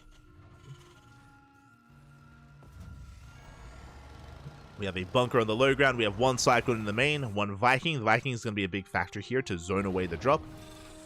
And Clem, he's boosting, going straight for the main base. Maru going down to the low ground, by the way. Now is not the time to rotate as his main base is that much more exposed. And we're going straight for the mineral line. Straight for the SCVs. Boys are being pulled and barely one worker is saved. Army is rotating over. Big lock on Viking does sort this away. And no one loses anything. Maru does lose mining time, but overall, a good reaction out of Maru, was able to pull back in time, and he does defend. Meanwhile, Clem isn't done. He's still looking for pickoffs. Still looking for workers if at all possible. It was a clean defense out of Maru so far. Ooh, and Clem, Clem does have map control, taking a CC on location. Bold move, but it can work. Meanwhile, Maru, he's already got his own third CC almost done. I just realized how there's a reason why he went for a Hellion first, not a Cyclone. Very greedy out of Maru. Going for a Rax Expand, and his third CC is done. It's already done at this point. We go for the scan. I believe the scan doesn't see the third CC of Clem, unfortunately, so Maru doesn't have all the information he needs. Yeah, he was looking for the CC in the main. Production on the way. But because the production was just now starting, Maru, he can piece together that money was spent on a third base instead. So he should be aware. Should be aware that the third is on the way. Did invest into a Banshee here for Clem.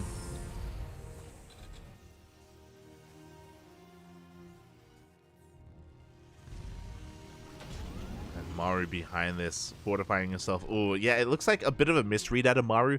Because he didn't see the third base, he may be thinking that it's a more committed attack. I mean, these two bunkers are going to come into play, though. That's a lot of Cyclones. A lot of Cyclones from Clem. Can Clem push in? Drop is going to be swatted away.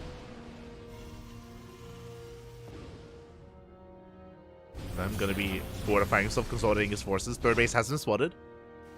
Maru is aware. Gets one SCV.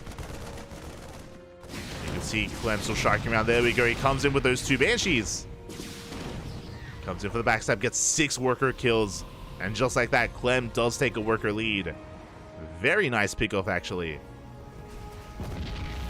Now, Maru can still mule harder, and he can soon take his 3rd, but Clem's is on location. He's mining from it already.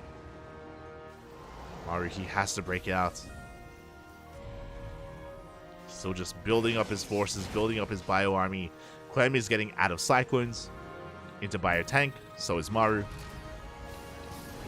Now, Maru will have faster upgrades. He's about to finish up with 1-1. 1-1 just now started for Clem.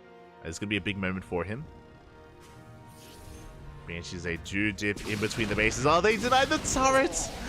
Oh, 1 second too late, just as Maru was moving out. 2 SCVs go down. Clem extending his economic lead. Cyclones have been revealed. Maru doesn't want to waste his stim. He's waiting for the moment. Leading out some Marines. Banshees, they dip into the main base as well. Yeah, they're going to get a couple of SCVs. They try to. Not quite able to, though. Here's a go. Maru is pushing. Now, again, Maru, he's hitting a very strong 1-1 timing. So, Maru's got 1-1. Clem has 0-0. Maru has stim, soon to be combat shields. But the question becomes, how many tanks? How many tanks does Clem have in position? That's what I want to know. There we go. We have 2 tanks, 3 tanks. Getting in position at the 3rd base and the natural. Can Maru break through? He's hoping to. Big anti-armor missile. He's going for the dive. Disables 1 tank, disables the 2nd tank, and every tank is disabled. And Maru, he can break this army. Again, big anti-armor missile, and Maru is snowballing out of control, shuts down every single Marine. And 2 of those tanks.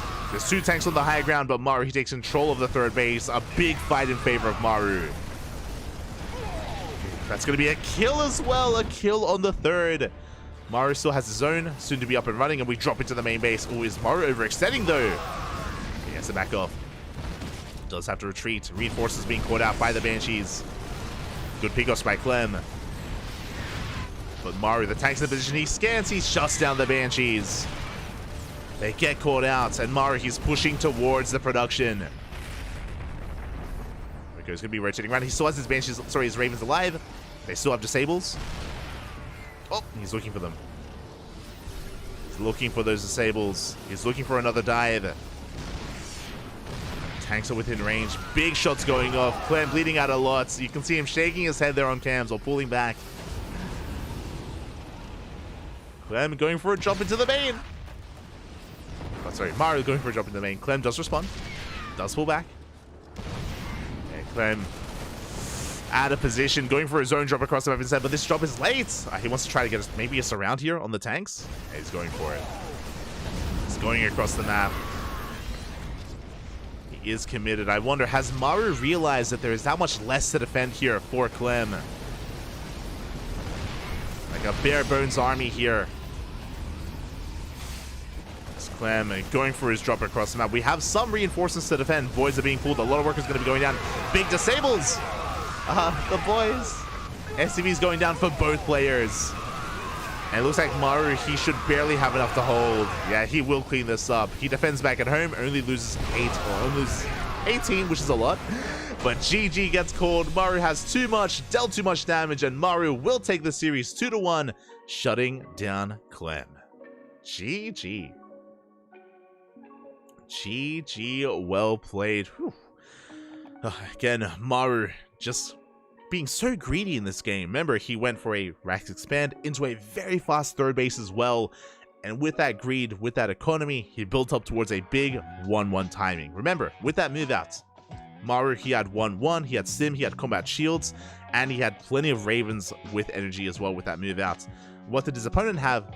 Cyclones. But in the early game, Clem wasn't able to make use of those Cyclones. He invested into, I want to say 8. He had like 8 Cyclones, and they couldn't push in. Like, Maru was being very defensive in that early game, was able to make sure that those Cyclones didn't gain any value. And that meant that because we invested so much into the Cyclones, again, we invested less into Ravens, less into our own upgrades, it did allow for Maru to hit a very strong timing, and in the end, those Cyclones from Clem weren't really worth their while. They weren't able to really gain any value there for him. GG. The Banshees were good. The Banshees, remember, they killed 6 workers, and they were able to catch reinforcements, but again, because Clem invested into Banshees, that meant that he didn't invest into Ravens. Like, that's what his starports were doing. Banshees instead of Ravens, and again, that led into the eventual fight that Maru took very heavily in his favor. GG. GG, well played. With that, we have concluded round 1, and let's have a look here, bam, at the Swish stage. Now, the Swish format is a little bit complicated, but basically, winners will be facing winners, losers will be facing losers. Coming up next year, we have a lot of matches ahead of us. Oh my god. A lot of matches coming up ahead of us on the 15th of January, which is tomorrow. We have Classic versus Hero, Cure versus Dark, Maru versus Serral, and Max Pax versus Shin.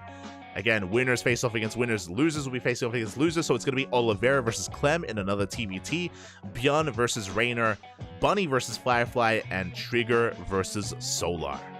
Here we go.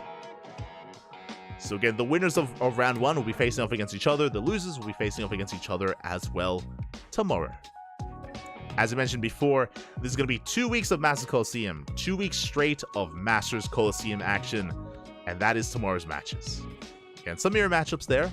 Classic versus Hero, Cure versus Dark, Oliveira versus Clem, and Bjorn versus Raynor. Look forward to it.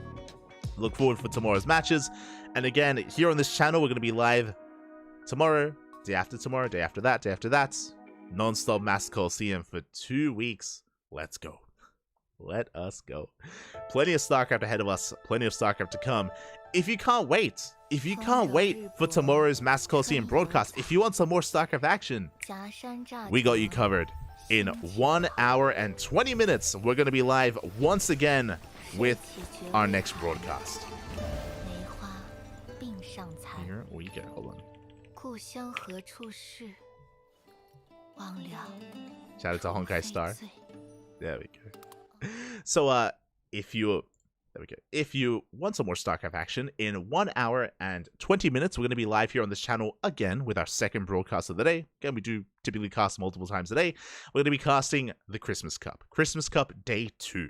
If you were here yesterday, also after Master Coliseum, we casted Day 1 of the Christmas Cup. If you're curious, what the hell is a Christmas Cup? It is a pretty big event, actually. There's, what, 2.5k, there's a 2.5k prize pool, USD, by the way. 2.6k, actually, prize pool USD for a big event. The Christmas Cup open to mainly all the players, but mainly Europeans are getting involved. It is at a European-friendly time slot. And yesterday, we casted the round of 32. Sorry, we casted the round of 64 yesterday, and today we cast the round of 32. Round of 32 will be today. Next week will be the round of 16, the round of 8, followed by the playoff bracket as well. So a big event. A lot of matches will be played, a lot of matches will be casted, and wish me luck, because I'm going to be diving into it in an hour and a half. Players are going to be featured like Wayne, Skillus, Night Phoenix, Mindo VK, Exo Striker, Ashbringer, Shameless, Nikic, to name a few. So again, if you're familiar with those players, then you have an idea of the caliber of players that are going to be facing off tonight in just over an hour. So yeah, there we go. Bobby, no, get to sleep. You're crazy. Always StarCraft, Bobby. Always StarCraft. Let's go. All right, sorry, I have to pay out the predictions. Magic predictions only 7%. For Maru, oh my god, you're animals. No faith. No faith, Bobby, no faith. 85, sorry, I said 7%. 15%, there we go, in favor of Maru. So congratulations for those of you that did place your bets on Maru for that last series. But again, we're going to be going on a short break. I'm going to quickly make some noodles. I'm going to make some ramen, going to get some food inside me. And yeah, we'll be back in an hour and 20 minutes with some more StarCraft action. So take care of yourselves. Thank you so much for watching. Thanks so much for dropping by. We do appreciate it. And we'll see you guys either in an hour or tomorrow for the next broadcast of Master Coliseum. Also, my apologies. Tomorrow is more intense. Tomorrow is the next day of Master Coliseum. But tomorrow is also ESL Open Cup Asia. So we're going to be casting ESL Asia into Masters Coliseum, into ESL Open Cup Americas, the Mass Coliseum, and then the Club NV Ducklings Showdown as well on Tuesday. That's a there's a lot of back to back. There's a lot of broadcasts over the next couple of days. So yeah, plenty of StarCraft here on the channel. If you can't watch live, if you want to watch the VODs, YouTube is the place to be. We are co-streaming on YouTube, so the VODs are also available there if you are interested. VODs are also available there. Thank you, George. Thank you, George Fletcher. Thank you. I'm glad you enjoy the commentary. And again, we'll be back in an hour, and we'll be back tomorrow. Thank you so much for watching. Thank you so much for the support, and we'll see you guys tomorrow. Oh, sorry, we'll see you guys for our next broadcast. Until then, hasta luego. Bye. Hasta luego, papi. Hasta luego.